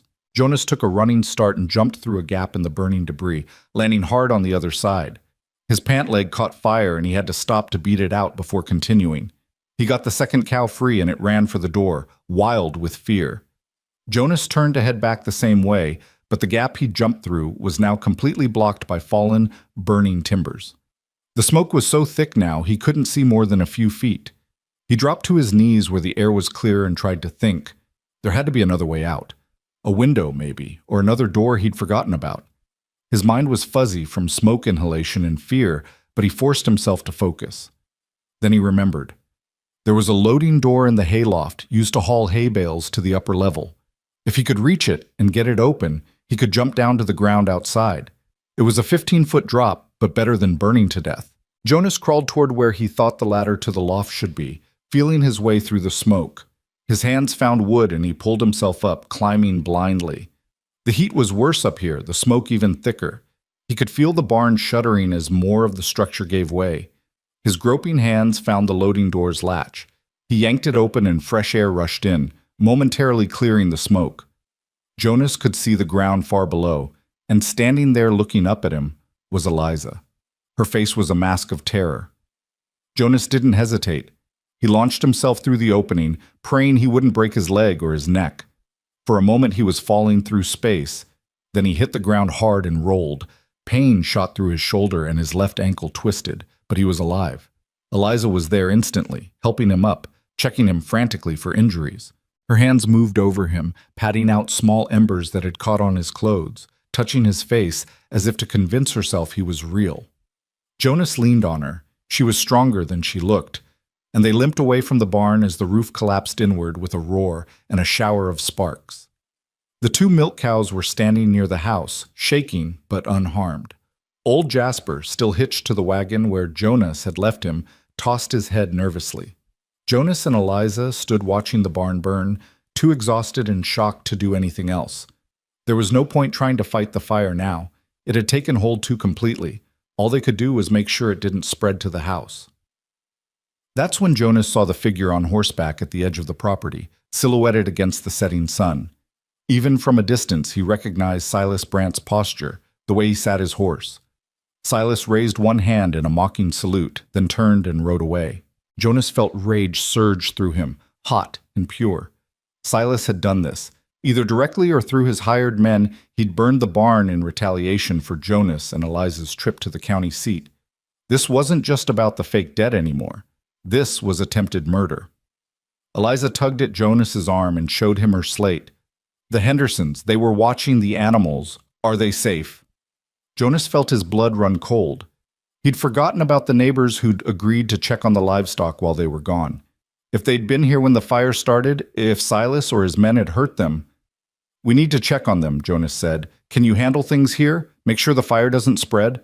Eliza nodded, already moving toward the well to start filling buckets with water. Jonas unhitched Jasper from the wagon, wincing at the pain in his ankle, and rode bareback to the Henderson farm.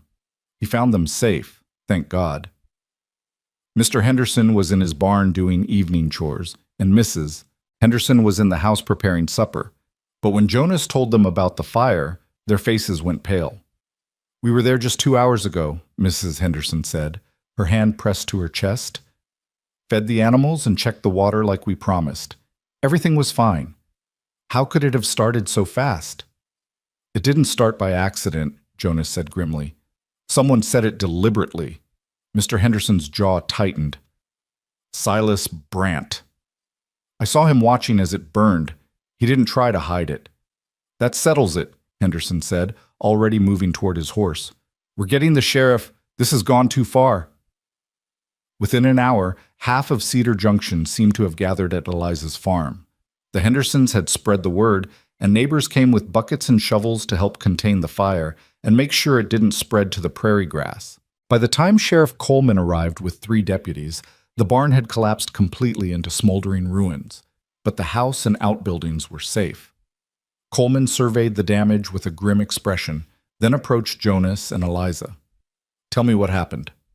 Jonas explained everything, their trip to the county seat, what they'd learned about Jeremiah Hoskins, the men who'd tried to stop them on the road, and finally seeing Silas watching the barn burn. You're saying Silas Brandt did this, Coleman said flatly. I'm saying he was here watching it burn, and he'd already tried to have us stopped from returning with evidence against him. You connect the dots, Sheriff. Coleman looked at the ruins of the barn, then at Eliza's soot-stained face, then back at Jonas. I'll need statements from both of you, and from anyone who saw Silas here today. You'll need more than that, Jonas said. You'll need to arrest him before he tries something worse. On what charge? Being present at a fire isn't a crime. And those men who stopped you on the road, did you get their names? Can you identify them? Jonas felt his frustration mounting. So he gets away with it? He burns down our barn, tries to intimidate us with armed men, and there's nothing you can do? I didn't say that, Coleman replied. I said I need evidence, real evidence, not just suspicions and coincidences. Now, I believe you that something crooked is going on here, but I need to build a case that will stand up in court, or a judge will throw it out before it even starts. One of the neighbors, an old farmer named Gustav Larsen, stepped forward. I saw someone riding away from this direction about an hour before the smoke started. Couldn't see who it was from my place, but it was a single rider heading toward town. That's something, Coleman said. Anyone else see anything? A few more neighbors spoke up with similar observations. No one had seen the fire actually being set, but several had noticed unusual activity near Eliza's farm that afternoon. It was circumstantial, but it was building into a pattern. Coleman pulled out a notebook and started taking statements. While he did that, Jonas limped to where Eliza was sitting on the porch steps, staring at the smoking ruins. He sat beside her, his ankle throbbing, his shoulder aching, his lungs still raw from smoke. She turned her slate to him. Everything you owned was in that barn. Jonas thought about his few possessions, his mother's Bible, his father's pocket watch, the extra clothes, the small amount of money he'd saved. All of it gone now, turned to ash and smoke. Things can be replaced, he said quietly. Lives can't. I'm just grateful you weren't in there when it started, that Hendersons weren't trapped inside. Silas is trying to break me, to make me give up. Is it working? Eliza looked at him for a long moment, then wrote, No. Now I am just angry. Jonas felt a smile tug at his mouth despite everything. Good. Anger is useful. Anger gets things done. They sat together as darkness fell, and the neighbors gradually dispersed, promising to return tomorrow to help clean up and salvage what they could. Sheriff Coleman finished taking statements and approached them one last time. I'm going to talk to Silas Brandt tonight, he said. Ask him where he was this afternoon, what he knows about this fire. I can't arrest him without evidence, but I can let him know he's being watched. Might make him think twice about trying anything else. Or it might make him more desperate, Jonas said. That's possible too, which is why I'm leaving one of my deputies here tonight, just in case. Coleman gestured toward a young man with a rifle. Tom will sleep in your house. Keep an eye on things. If anything happens, he'll be here to help. After the sheriff left, Jonas and Eliza surveyed what was left of their farm. The house was intact, thank God. The chicken coop and the small shed where they kept tools were also undamaged. The 2 milk cows had been moved to the Hendersons' farm for the night, but the barn, which had housed animals and equipment and Jonas's living space, was nothing but smoking rubble. The deputy, Tom Reeves, seemed barely out of his teens but carried himself with quiet competence. He checked the doors and windows of the house, then stationed himself on the porch with his rifle across his knees. Inside, Eliza heated water for washing and brought out clean clothes for Jonas. His current outfit was ruined, covered in soot and torn from his escape through the burning barn. He washed in the kitchen, scrubbing the smoke smell from his skin as best he could, then changed into a shirt and pants that had belonged to Daniel. They fit reasonably well. Daniel had been a big man too, though not quite as large as Jonas. Wearing a dead man's clothes felt strange, but Jonas was grateful for them. He had nothing else now. Eliza made a simple supper of soup and bread, but neither of them had much appetite. They sat at the kitchen table picking at their food while the deputy kept watch outside. Finally, Eliza wrote on her slate, "Where will you sleep? The barn is gone." Jonas hadn't thought about that. His room, his bed, his space, all of it was gone. "I can sleep in the shed, I suppose, or make a bedroll on the porch." Eliza shook her head and wrote, "Too dangerous. Silas might send men tonight. You need to stay in the house." "Eliza, I can't. It wouldn't be proper. People would talk." "Let them talk. I need you alive, more than I need a good reputation." She had a point, Jonas had to admit. If Silas was desperate enough to burn the barn, he might be desperate enough to try something worse. And Jonas couldn't protect Eliza from the shed or the porch. "All right," he said, "but I'll sleep on the floor in the main room. You keep your bedroom and your privacy." Eliza nodded and went to get blankets and a pillow. She made up a pallet on the floor near the fireplace while Jonas watched, feeling awkward and grateful in equal measure. When she was done, she wrote, "Thank you for saving the animals, for risking your life." "That's what partners do," Jonas said, echoing the words he'd spoken to her weeks ago. She smiled at that, then surprised him by reaching out and taking his hand. Her fingers were small and cool in his large, work-roughened palm. She squeezed once, then released him and retreated to her bedroom, closing the door softly behind her. Jonas lay down on the pallet and stared at the ceiling, listening to the sounds of the house settling, the deputy shifting position on the porch, the distant yip of coyotes. His body ached in a dozen places, and his mind wouldn't stop racing. What would Silas do next? How far would he go to get what he wanted? And how could Jonas and Eliza possibly stand against a man who was willing to burn buildings and hire armed thugs? Sleep finally came sometime after midnight, but it was restless and filled with dreams of fire. Jonas woke to the sound of horses and voices outside. He sat up quickly, reaching instinctively for his revolver before remembering it had been lost in the barn fire. But the voices didn't sound threatening, and through the window he could see it was already mid-morning. He'd slept later than he'd intended. He pulled on his borrowed clothes and stepped outside to find a dozen wagons and at least 30 people gathered in the yard. The Hendersons were there, along with Mrs. Chen from the boarding house, Klaus Zimmerman from the mill, and what seemed like half the town of Cedar Junction.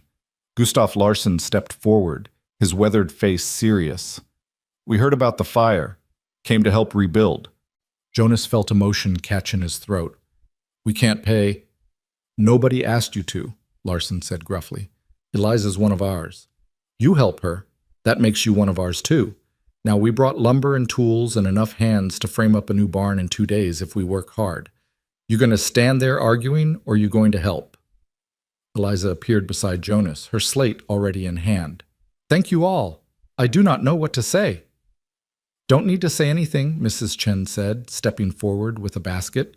"Just accept help when it's offered. Now, I brought food for everyone. Let's feed these workers before they start." The next 2 days were a blur of activity.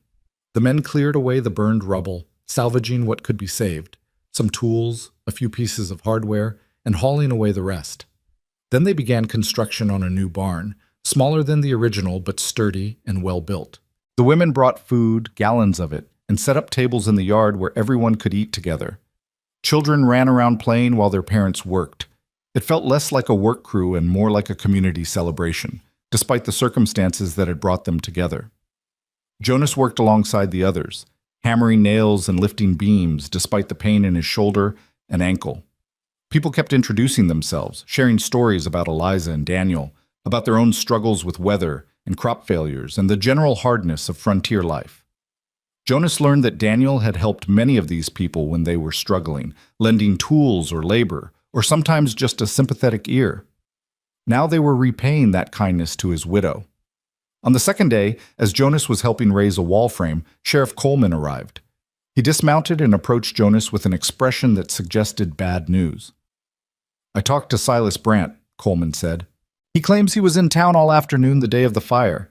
Says he has witnesses who saw him at the bank and the general store." "He's lying," Jonas said flatly. "Maybe so, but I can't prove it. His witnesses are respectable business owners. I can't just call them liars without evidence." Coleman lowered his voice. "However, I did learn something interesting. Silas has been borrowing money, a lot of it. Apparently his business ventures aren't going as well as people think. He's leveraged to the hilt and desperate for cash." Jonas felt pieces clicking together in his mind. So he needs Eliza's farm. Not just because he wants her, but because he needs the land to sell or use as collateral. "That's my thinking," Coleman said, "which makes him even more dangerous. A man who wants something is predictable. A desperate man who needs something will do anything to get it. So what do we do?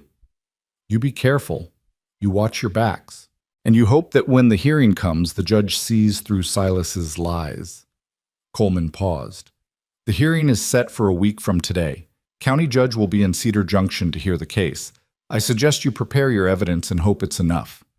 After Coleman left, Jonas found Eliza and told her about the hearing date. They had 1 week to prepare their case, to organize their evidence, to convince a judge that Silas was lying. 1 week to save everything. That night, after the volunteers had gone home and the new barn stood complete except for some finish work, Jonas and Eliza sat on the porch and looked at what their community had built. It wasn't fancy, but it was solid and real, a testament to the fact that they weren't as alone as they'd felt. Eliza wrote on her slate, "I never knew so many people cared." You helped them when they needed it, through your husband if not directly. Now they're returning the favor. Jonas stretched his sore muscles. We're going to win this, Eliza. We have evidence that Jeremiah Hoskins wasn't even in Kansas when that note was supposedly signed. We have testimony about Silas's motives. We have the truth on our side.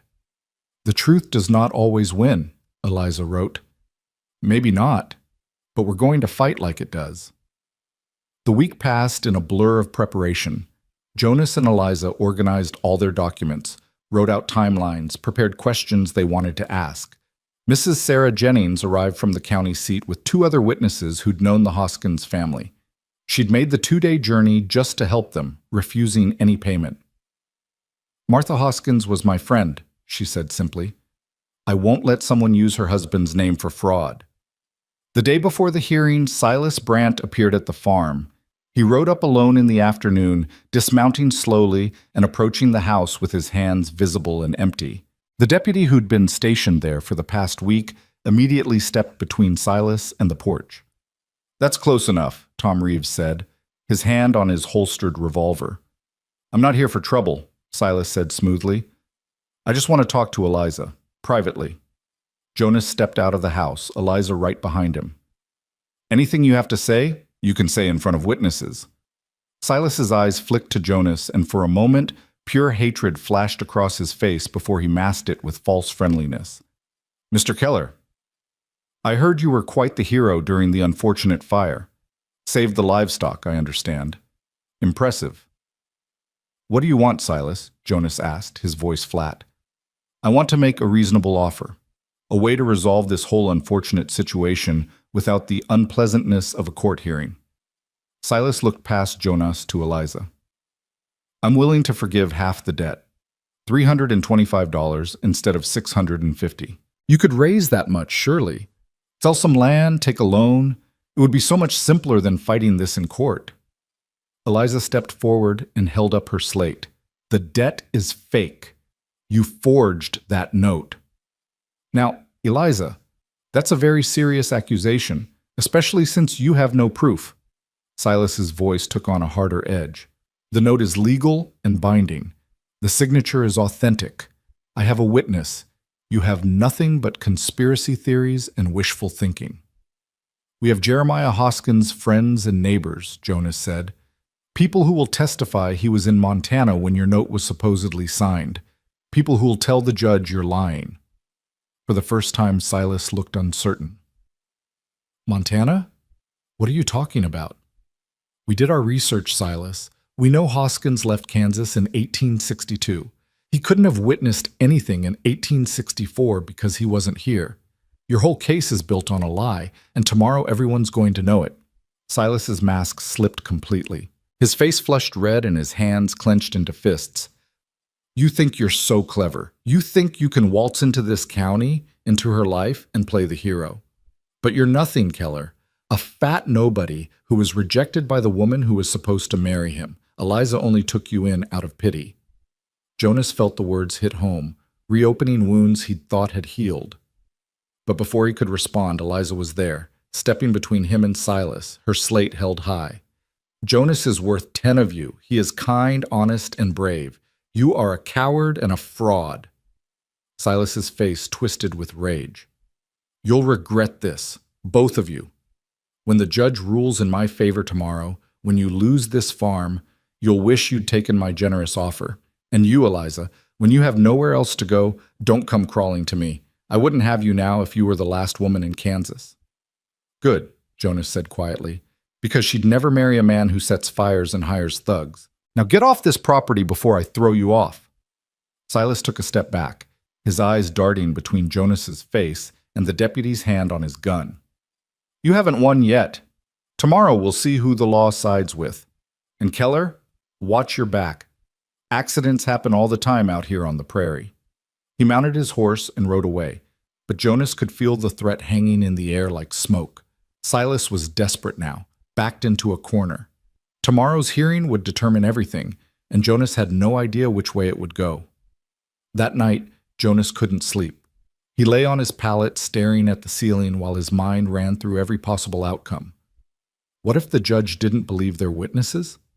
What if Silas had bribed someone? What if the law really did favor men with money over widows who couldn't even speak in their own defense? Around midnight, he heard Eliza's bedroom door open. She appeared in her nightgown, carrying her slate. She sat down beside him and wrote, "Cannot sleep either. I keep thinking about what Silas said, about how I'm nothing, about how you only took me in out of pity." Eliza erased her slate and wrote carefully, "You think that is true? Isn't it?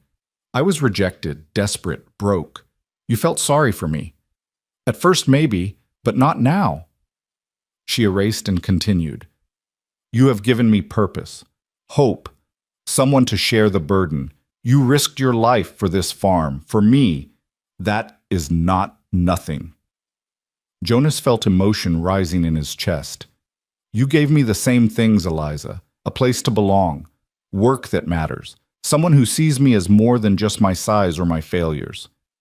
She set down the slate and did something she'd never done before. She reached out and touched his face, her small hand gentle against his cheek. In the dim moonlight coming through the window, Jonas could see tears in her eyes. "Tomorrow," he said quietly, "when we go into that hearing, we go together.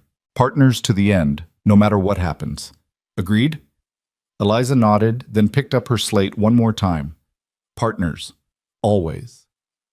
She returned to her bedroom, leaving Jonas with a warmth in his chest that had nothing to do with the fire in the hearth. Whatever tomorrow brought, they would face it together. And somehow, that made even the impossible seem bearable. The morning of the hearing dawned cold and gray, with clouds pressing low over the prairie like a weight. Jonas woke before sunrise, his stomach tight with anxiety, and found Eliza already awake in the kitchen, dressed in her best black dress, the same one she'd worn the day she first approached him at the train station. She'd made coffee strong enough to strip paint, and they drank it in silence while the deputy checked his rifle one more time. Tom Reeves would escort them to town, Sheriff Coleman's orders. Nobody was taking chances with Silas anymore. By the time they hitched Jasper to the wagon and loaded their box of evidence, half a dozen neighbors had arrived to accompany them. The Hendersons came in their wagon, Mrs. Chen rode alongside on a sturdy mare, and Gustav Larson brought 3 other farmers who'd known Daniel. They formed a small procession heading into Cedar Junction, a show of solidarity that made Jonas's throat tight with gratitude. The hearing was set for 10 o'clock in the town hall, the largest building in Cedar Junction. By 9:30, the place was already packed. It seemed like everyone in the county had turned out to see how this would unfold. Jonas helped Eliza through the crowd, people reaching out to touch her arm or nod encouragement as they passed. Silas was already there, sitting at a table near the front with a well-dressed man Jonas didn't recognize. The man had the sharp, calculating look of a lawyer, and he was shuffling through papers with practiced efficiency. Silas looked confident, almost smug, barely glancing at Jonas and Eliza as they took their seats on the opposite side of the room. Sheriff Coleman stood near the door, arms crossed, watching everything with his sharp lawman's eyes. When the clock struck 10, a side door opened and Judge Henry Morrison entered. Morrison was older, maybe 60, with silver hair and a face that had seen every kind of human foolishness. He wore black robes and carried himself with the quiet authority of someone who'd been making difficult decisions for decades. He took his seat at the raised desk at the front of the room and surveyed the crowd with mild surprise. "Well," he said dryly, "I see this case has attracted some interest. Let's get started. Bailiff, call the case." A thin man with a ledger stood and read in a monotone voice. "Brandt versus Brandt. Case regarding collection of debt allegedly owed by the late Daniel Brandt to Silas Brandt, now claimed against the estate and widow, Mrs. Eliza Brandt." Judge Morrison looked at both tables. "Who's representing the plaintiff?" The well-dressed man stood smoothly. "Arthur Pemberton, Your Honor, attorney for Mr. Silas Brandt." "And the defendant?" Jonas stood, feeling suddenly very aware of every eye in the room. "Mrs. Eliza Brandt will represent herself, Your Honor. I'm Jonas Keller, acting as her assistant since Mrs. Brandt is unable to speak." Morrison's eyebrows rose. "Unable to speak? Is this a permanent condition?" Eliza stood and held up her slate, which Jonas had helped her prepare. "I lost my voice to grief 2 years ago. I can write, but not speak." The judge read it, his expression softening slightly. "I see. That will make this proceeding more difficult, but we'll manage. Mr. Keller, you may read Mrs. Brandt's written responses aloud for the record. Now, Mr. Pemberton, present your case.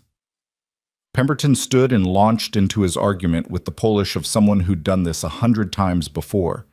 He described the alleged loan of $500 made by Silas to Daniel in 1864, the promise to repay with interest, Daniel's death before repayment could be made, and the debt that now fell to his widow. He produced the promissory note with a flourish, handing it to the judge. As you can see, Your Honor, the note is properly executed, signed by the debtor, and witnessed by a third party. It represents a legitimate debt that remains unpaid. My client has been more than patient, waiting over a year after the debt came due before taking legal action. Now he simply asks for what is owed to him, plus reasonable interest as specified in the note. Morrison examined the note carefully, then looked at Jonas and Eliza. What's your response to this claim? Jonas stood again, his heart pounding. Your Honor, we believe this note is a forgery. Daniel Brandt never borrowed money from Silas Brandt. In fact, the two men had a contentious relationship. We have evidence that Silas has ulterior motives for making this claim.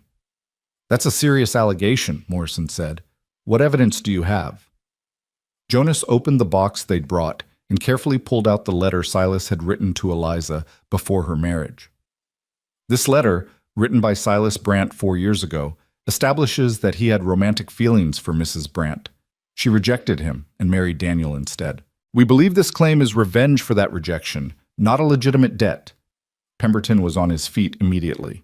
Objection, Your Honor. My client's personal feelings from years ago have no bearing on the validity of a legal document. This is a transparent attempt to smear Mr. Brandt's character rather than address the actual debt. The motive is relevant, Jonas countered. It shows why he'd forge a note. Morrison held up a hand. I'll allow the letter into evidence, but Mr. Pemberton has a point. Motive suggests possibility, not proof. Do you have evidence that the note itself is fraudulent? This was the critical moment. Jonas pulled out the samples of Daniel's handwriting and laid them on the judge's desk alongside the promissory note. Your Honor, if you compare Daniel Brandt's genuine signatures to the one on this note, you'll see discrepancies. Daniel injured his hand in 1863, and after that, his signature always showed a slight tremor. The signature on this note is smooth and confident, suggesting it was forged before Silas knew about the injury. Morrison picked up a magnifying glass and examined the signatures carefully. The room was so quiet Jonas could hear his own heartbeat. After what felt like an eternity, the judge looked up. I see what you're describing. There is a tremor in these authenticated signatures that's absent in the note. However, injuries don't always affect penmanship consistently. I'd need an expert's opinion to determine if this constitutes proof of forgery. He looked at Pemberton. Does your client have an explanation for this discrepancy? Pemberton conferred briefly with Silas, then stood. Your Honor, my client suggests that Mr. Brandt's hand may have been particularly steady on the day he signed the note, or perhaps the tremor developed later than alleged. Without medical records documenting the exact date and nature of the injury, this is merely speculation. Jonas felt frustration rising.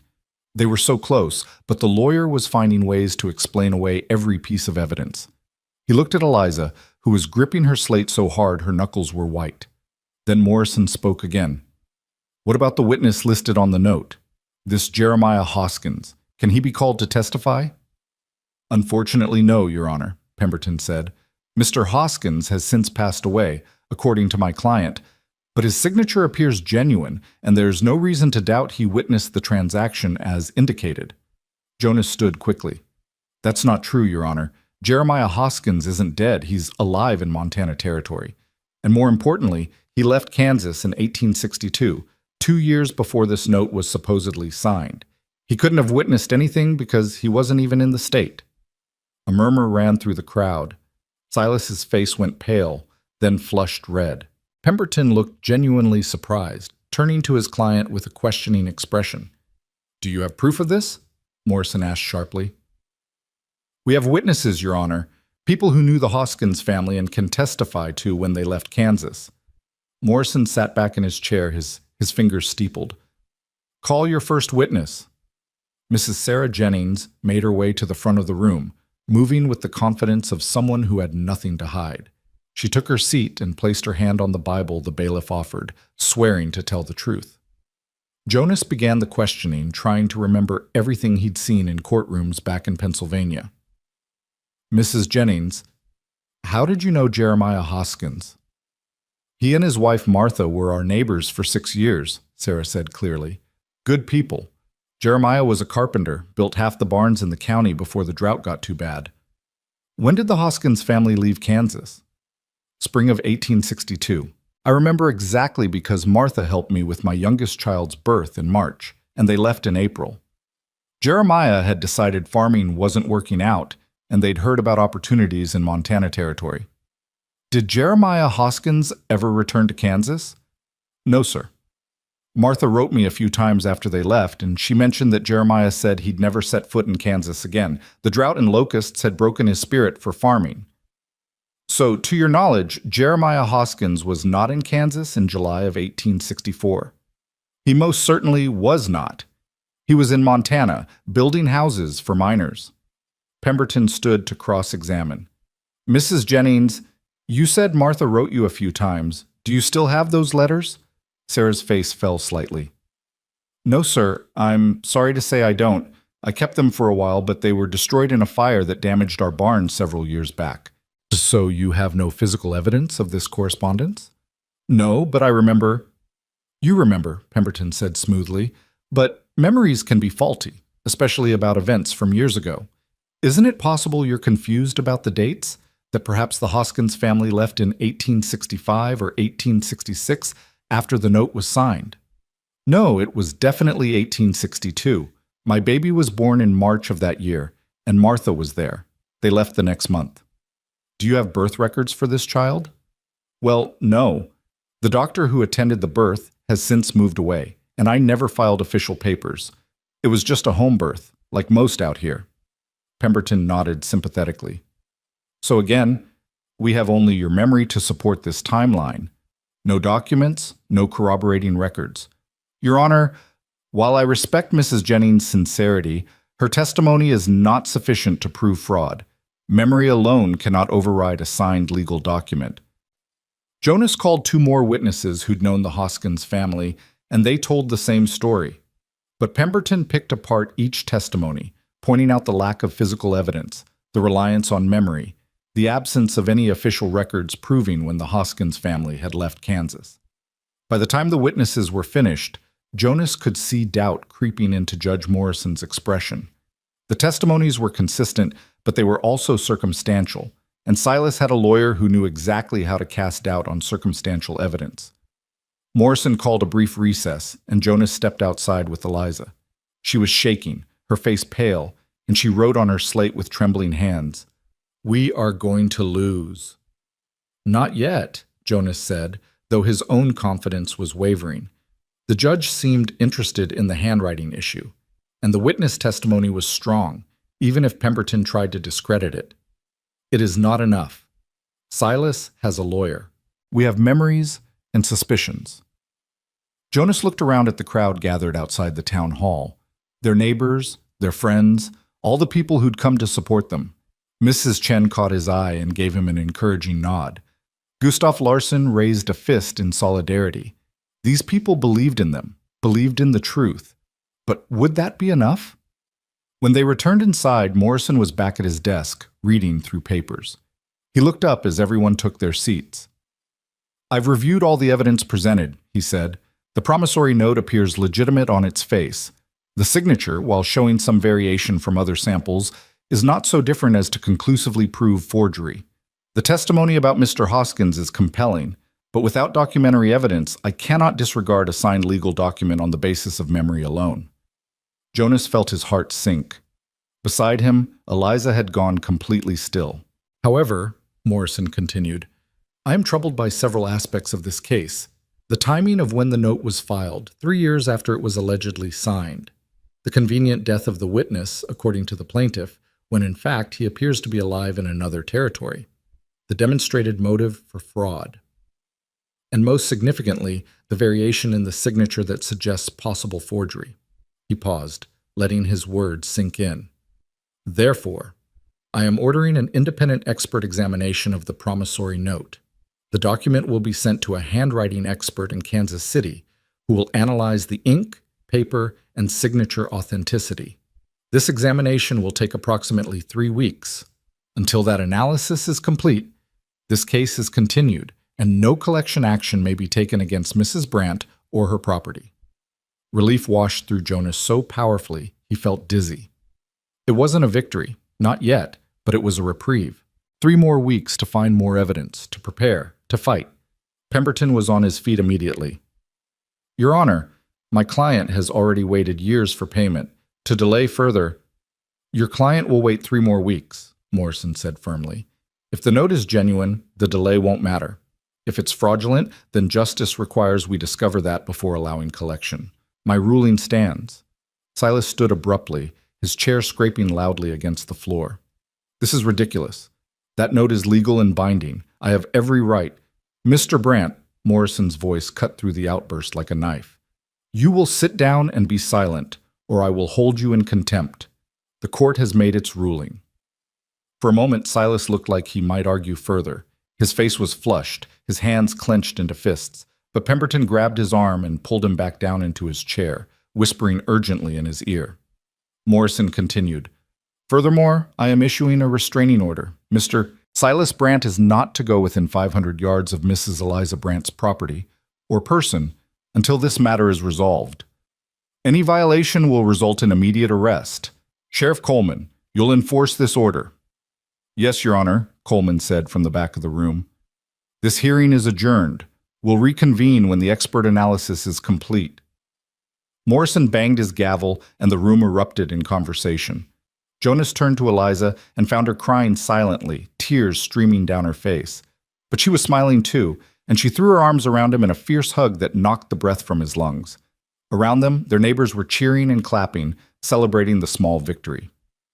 Mrs. Chen appeared beside them, beaming. You did it! You stood up to that snake and you won! We didn't win yet, Jonas cautioned, though he couldn't keep the smile off his face. We just bought time. Time is everything, Gustav Larsen said, clapping Jonas on the back hard enough to make him stagger. Time to find more evidence. Time for Silas to make a mistake. Time for truth to come out. As they made their way out of the town hall, Jonas saw Silas and Pemberton standing near their table. Silas was arguing heatedly with his lawyer, his voice rising despite Pemberton's obvious attempts to calm him down. Jonas caught fragments of the conversation. Told you this would work. How was I supposed to know? 3 weeks is too long. Can't wait that long. Pemberton's response was too quiet to hear, but his body language suggested he was deeply unhappy with his client. As Jonas watched, the lawyer gathered his papers, said something final to Silas, and walked away, leaving Silas standing alone. For a brief moment, Silas's eyes met Jonas's across the room. The hatred there was palpable, a physical thing that made Jonas's skin prickle. Then Silas turned and stalked out of the building through a side door. That man's going to be trouble, Sheriff Coleman said, appearing at Jonas's elbow. The judge gave you 3 weeks. I suggest you use them wisely. Find more evidence, and don't give Silas any opportunities to do something stupid. You think he'll try something? He's desperate and cornered. That's when men are most dangerous. I'll keep a deputy watching your place, at least for the next few days. Coleman tipped his hat to Eliza. You did good today, ma'am. Not many people would stand up to a man like Silas. You should be proud. The ride back to the farm was almost celebratory despite the cold weather. The Hendersons rode alongside their wagon, and Mrs. Chen insisted on coming back to help prepare a proper meal to celebrate.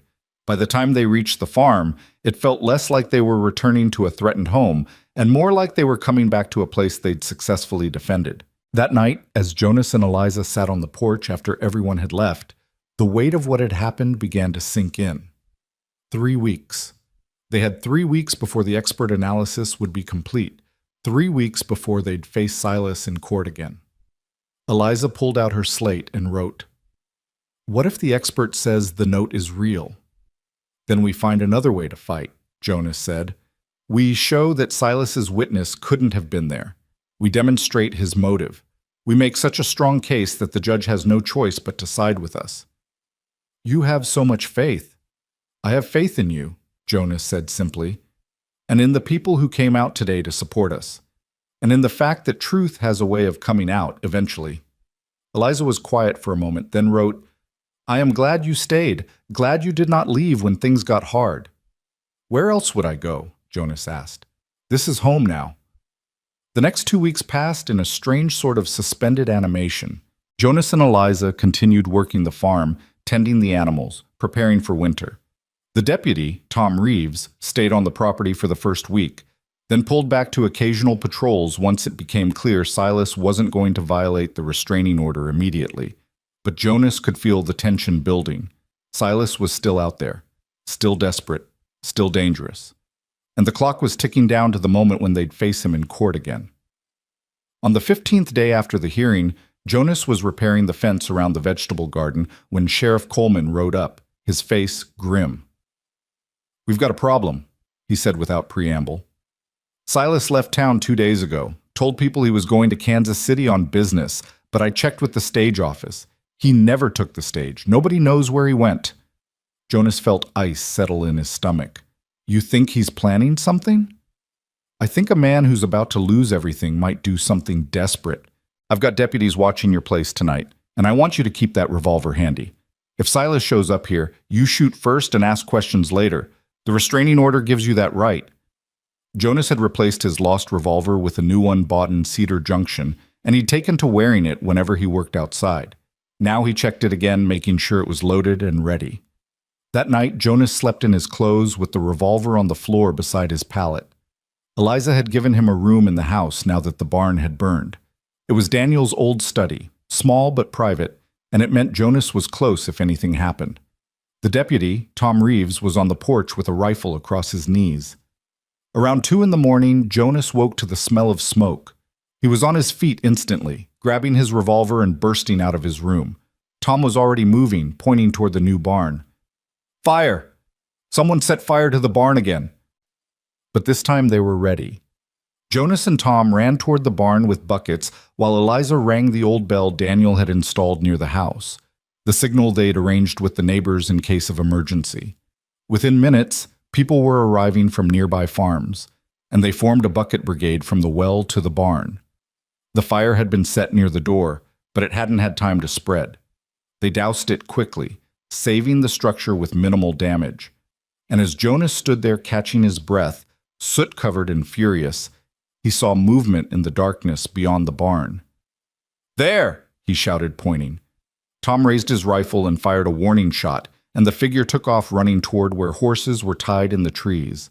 Jonas ran after them, his longer legs eating up the ground. He could hear Tom behind him, could hear Eliza's bells still ringing, could hear his own blood pounding in his ears. The figure ahead was struggling to mount their horse, moving with desperate clumsiness. Jonas tackled them just as they got one foot in the stirrup. They went down hard, rolling in the dirt, and Jonas found himself grappling with Silas Brandt. You! Jonas roared, his hands finding Silas's coat and hauling him up. You tried to burn us out again. Silas's face was wild, desperate. It's mine. That farm should be mine. Eliza should be mine. Daniel had no right. I loved her first. He swung wildly at Jonas, but his punch was weak, panicked. Jonas blocked it easily and threw Silas to the ground, keeping him pinned there until Tom arrived with rope to bind his hands. Sheriff Coleman arrived 20 minutes later with 2 more deputies, having been alerted by the bell and the commotion. He looked at Silas, who was sitting on the ground with his hands tied, rocking back and forth and muttering to himself. Caught him in the act? Coleman asked. Caught him running from the barn after setting fire to it, Jonas confirmed. There are probably a dozen witnesses by now who saw the whole thing. That'll do it. Coleman hauled Silas to his feet. Silas Brandt, you're under arrest for arson, attempted murder, and violating a court order. You have the right to, well, you have the right to a lawyer, though I suspect Mr. Pemberton won't be representing you anymore. As they loaded Silas into the wagon to take him to jail, he looked back at Eliza one last time. It should have been me, he said, his voice breaking. You should have chosen me. Eliza stepped forward and held up her slate, making sure Silas could read it even in the darkness. I chose the better man. Both times. The next morning, the word spread through Cedar Junction like wildfire. Silas Brandt had been arrested, caught in the act of trying to burn down Eliza's barn a second time. The restraining order he'd violated, the attempted arson, the clear evidence of his desperation, all of it combined to paint a picture of a man who'd been lying all along. Judge Morrison, still in town waiting for the expert analysis from Kansas City, called an emergency hearing.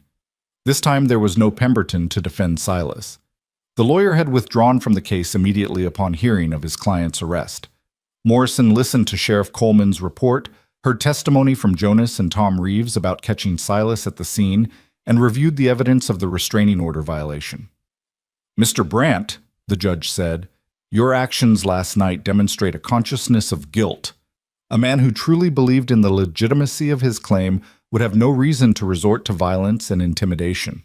Combined with the questionable witness signature and the circumstantial evidence of forgery, I am ruling in favor of Mrs. Eliza Brandt." He banged his gavel.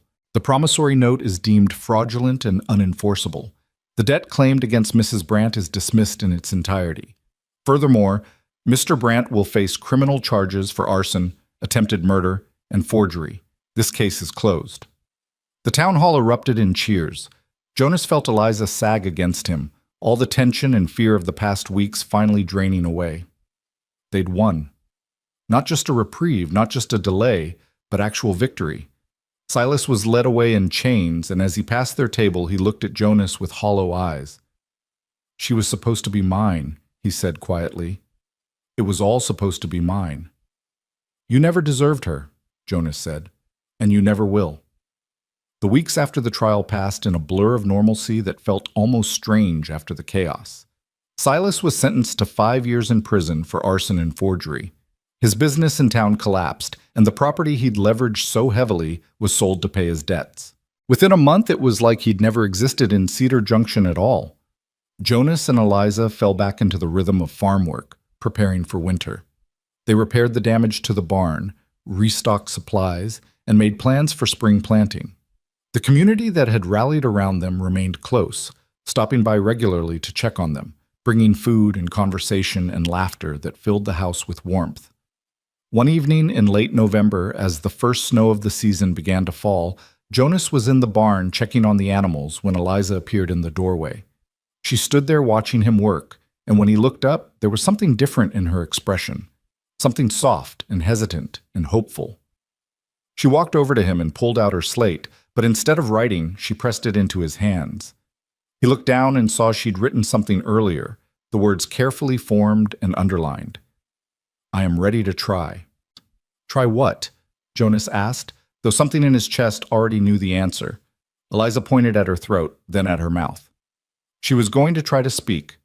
Jonas set down the slate carefully and took both her hands in his. "You don't have to," he said gently. "I understand you find the way things are." But she shook her head, her jaw set with determination. She took a deep breath, and Jonas could see the effort it took, the way she had to force her throat to remember how to form sounds it had refused to make for 2 years. She whispered, so quiet Jonas almost didn't hear it. "John." Her voice cracked and she stopped, frustrated tears forming in her eyes. But Jonas squeezed her hands encouragingly. "It's okay. Take your time." She tried again, her whole body trembling with effort. "Jonas." The sound was rough and scratchy from disuse, barely louder than a breath, but it was unmistakably his name. Jonas felt his vision blur with tears. "Yes," he said, his voice thick with emotion. "I'm right here." Eliza was crying now too, but she wasn't finished.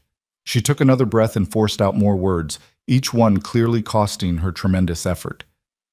"Thank you for staying." "Oh, Eliza." Jonas pulled her into his arms, and she buried her face against his chest, her shoulders shaking with sobs. But they weren't just tears of sadness anymore. They were tears of release, of healing, of a voice finding its way back after being silenced by grief.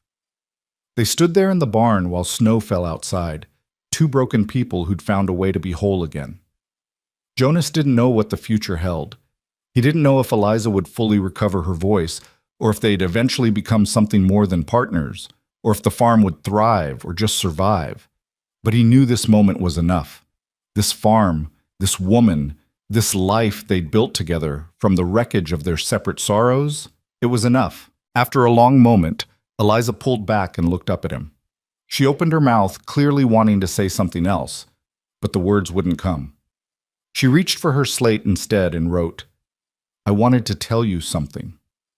"What is it?" She erased and wrote again, her hand steadier now.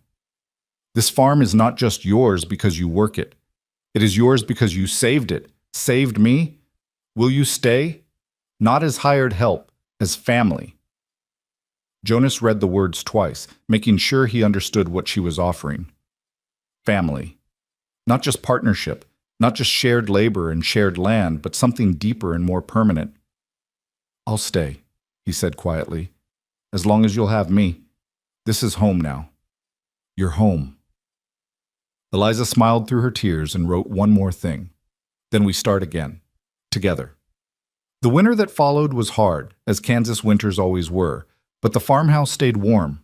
Jonas and Eliza worked side by side, planning for spring, repairing equipment, caring for the animals. Eliza practiced speaking a little each day, and slowly, painfully, her voice began to return. Some days she could manage full sentences. Other days, only a word or two. But Jonas never pushed her, never made her feel like she had to speak to be understood.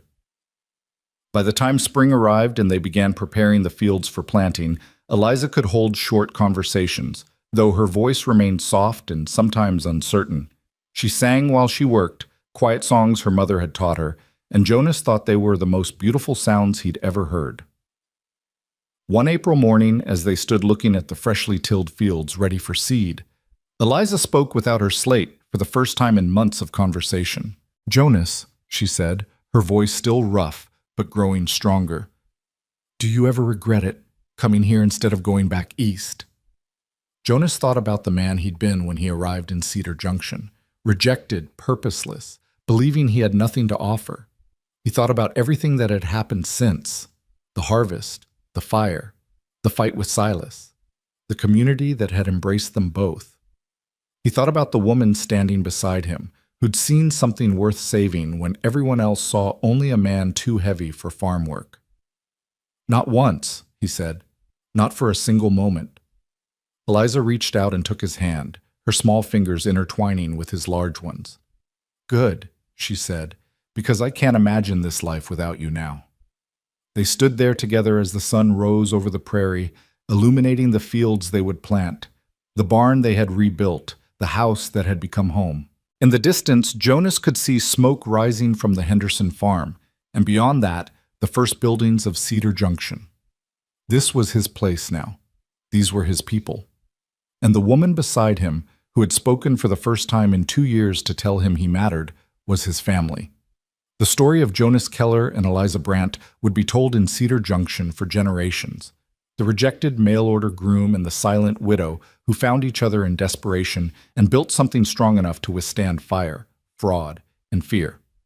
People would remember how they'd stood against Silas Brandt, how the community had rallied around them, how love and determination had won over money and malice. But for Jonas and Eliza, it wasn't a story to be told. It was simply their life, beginning again in the Kansas soil they'd both learned to call home. The wheat would grow, the seasons would change, and through it all, they would work side by side, partners in every sense of the word, building a future neither had dared to hope for when they first met on that desperate September day. As they walked back toward the house for breakfast, Eliza spoke again, her voice growing stronger with each word. "I think," she said carefully, "that today will be a good day." Jonas smiled and squeezed her hand. "I think every day is good, as long as we're together." And in the morning light, with the promise of spring all around them, that simple truth felt like enough to last a lifetime. The two HD peoples, www.youtube.com/watch. V3VFSIEZZM5W. Got it. Here's a shorter, cinematic 5-part American-style summary, around 350 words total, keeping all the emotional beats, new character names, and a clean, dramatic arc with a closed ending. Title: The Widow Who Spoke for the First Time. 1. Opening: The Rejected Man. In 1867, Kansas, Jonas Keller, a heavy-set man with kind eyes, was left humiliated at the Cedar Junction station after a widow canceled their mail-order marriage with a cruel telegram. "You're too heavy for farm work." Broken alone, he sat beneath the noon sun until a silent woman, Eliza Brandt, watched him from across the street. She hadn't spoken since fever took her husband and child 2 years ago. Something in the stranger's sadness stirred her heart. 2. Rising Action: A Silent Invitation. Without words, Eliza offered Jonas her embroidered handkerchief, then her hand. He followed her home to a lonely farm surrounded by golden fields. They built an unspoken rhythm. She wrote on a chalk slate. He mended fences and fixed the well. For the first time, both felt useful and less alone. But peace ended when Silas Brandt, Eliza's bitter cousin-in-law, arrived, claiming her husband owed him $500. 3. Climax: The False Claim. Silas's debt papers were forgeries meant to steal her land and force her into marriage. Jonas and Eliza found an old letter proving Silas had once been rejected by her and now sought revenge. When Silas dragged the matter to a public meeting, Jonas stood before the whole town, voice shaking but firm, exposing the truth. The crowd turned against the schemer, and the sheriff seized his papers. Humiliated, Silas fled, vowing revenge. 4. Resolution: The Fire and the Fight. That night, Silas set the barn ablaze. Jonas charged through smoke and flame, fighting him hand to hand until the sheriff's men arrived. Together, the townsfolk helped douse the fire, saving the farmhouse and all that mattered. 5. Breakthrough and Ending: The Voice Returns. As dawn broke, soot-covered Eliza ran to Jonas, trembling. Her lips parted, and for the first time in years her voice emerged. "Don't leave me." Jonas smiled through tears. "You got your voice back." She whispered, "No, you gave it back." The farm stood scorched but alive, reborn with love, and the widow who once lived in silence had finally spoken her heart.